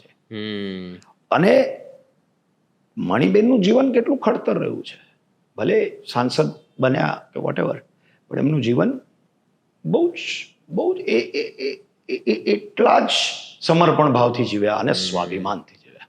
અને બધા એવું કહે કે મણિબેને પોતાનું આખું જીવન સરદારની સેવામાં સમર્પિત કરી દીધું, પણ હું તો એવું કહીશ કે દેશની જ સેવા હતી. દેશની સેવા એટલે ગાંધીજી એમને દેશની જ સેવા હતી. ગાંધીજીની સલાહથી એમના પ્રાઇવેટ સેક્રેટરી ઓફિશિયલી અપોઇન્ટ થયા છે. હા. અને સરદારને મેનેજ કરવાના છે. જે દિવસે એમને અપોઇન્ટ કરવામાં આવ્યા ને એમના અંગત સચિવ તરીકે ગાંધીજી, એટલે એને કીધું કે હું જ જરૂર હતી, મહાદેવભાઈ દેસાઈ જેવા હતા ગાંધીજી માટે, એવા એક માણસની એ વખતે સરદાર માટે જરૂરત ઊભી થઈ. તો મણિબેને કીધું કે હું વાય નોટ મી, હું કરું.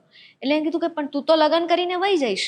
તો એણે ત્યાં સોગંદ લીધા કે હું લગ્ન નહીં કરું, અને એની પાસે જેટલા દાગીના હતા એ બધા એણે ગાંધીજીને આપી દીધા. ઓહો. તો જુઓ ને એમના કાનમાં કઈ એટલે એક સ્ત્રી માટે દાગીના આપી દેવાય એટલે કેટલી મોટી વાત છે. અને જમાનામાં એ જમાનામાં એને બધા દાગીના આપી દીધા કે હું લગ્ન પણ નહીં કરું, અને હું સમર્પિત થઈને ફક્ત એને બાપુ કહેતા ને ગાંધીજીને બાપુજી કહેતા, કે હું બાપુને. અને આનો કોઈ પગારે નહીં મળતો હોય મણિબેનને, કોઈ પગાર નહીં. કારણ કે આ તો કે પિતાજીની સેવા કરે છે એવું લોકો કે, પણ આમ તો દેશની સેવા હતી. સેલ્ફલેસ.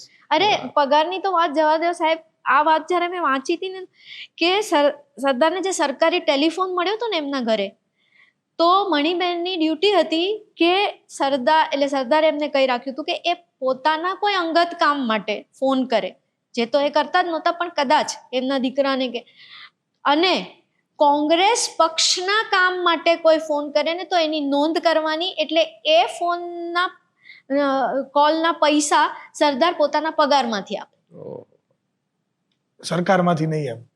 એમને આ કેવું એક્ઝામ્પલ સેટ કર્યું એમને કોંગ્રેસ માટે, કોઈ પણ પક્ષ માટે એમ નહીં, પણ ત્યારે તો ચલો એ જ પક્ષ હતો, પણ કેવું એક્ઝામ્પલ સેટ એમને આ કરવાનું રીઝન શું કે ભાઈ લીડર પોતાના આચરણથી એના અનુયાયીઓને બતાવે કે આ રીતે જીવન જીવવાનું, તમારું આચરણ આ હોવું જોઈએ. કેવું એક્ઝામ્પલ સેટ કર્યું, અને ત્યાર પછી શું થયું આપણે જોઈએ છીએ. દર્શનો વસ્તુ પાઠ. એટલે એની ઇમ્પેક્ટ શું હતી એક વાત છેલ્લે કરું. મને ગીતાબેન પાસેથી જ તમે મને કરેક્ટ કરજો, આ તો મને યાદ આવી એટલે હું કરું છું કે જ્યારે સરદાર અવસાન પામ્યા એના થોડા સમય પછી કોઈ એક લેડી મણિબેનને એની કારમાં ટેક્સીમાં કોઈ કામસર લઈ અને જતા હતા દિલ્હીમાં, અને લ્યુટન્સ દિલ્હીના આવા વિસ્તારમાં એક સાદી સરળ લાગતા મણિબેનને ઉતાર્યા અને ગયા. એની વાતો પરથી ટેક્સી ડ્રાઈવરને એમ લાગતું હતું જે આગળ ચલાવતો હતો એને કે આ કોઈ બેન દેખાય છે સરળ પણ કંઈક ઇમ્પોર્ટન્ટ લાગે છે, ને આવા મોટી જગ્યાના એરિયામાં બંગલામાં ગયા. એટલે એ ચાલ્યા ગયા પછી ઓલા બેનને પૂછ્યું જે હતા બીજા એની સાથે લેડી એને કે આ કોણ હતા, આટલા મહત્વના હતા, આટલા દેખાતા હતા સરળ આમ તેમ, અને અહીંયા રહે છે તો આ કોણ હતું? ત્યારે પેલા બેન એમ કહે છે કે મણિબેન છે, સરદાર પટેલના દીકરી. અને ટેક્સી ડ્રાઈવર ઉપર એની શું અસર હતી ખબર કે સરદાર પટેલના હી કેમ આઉટ. હું અત્યારે મને રૂવાડા ઉભા થઈ જાય છે.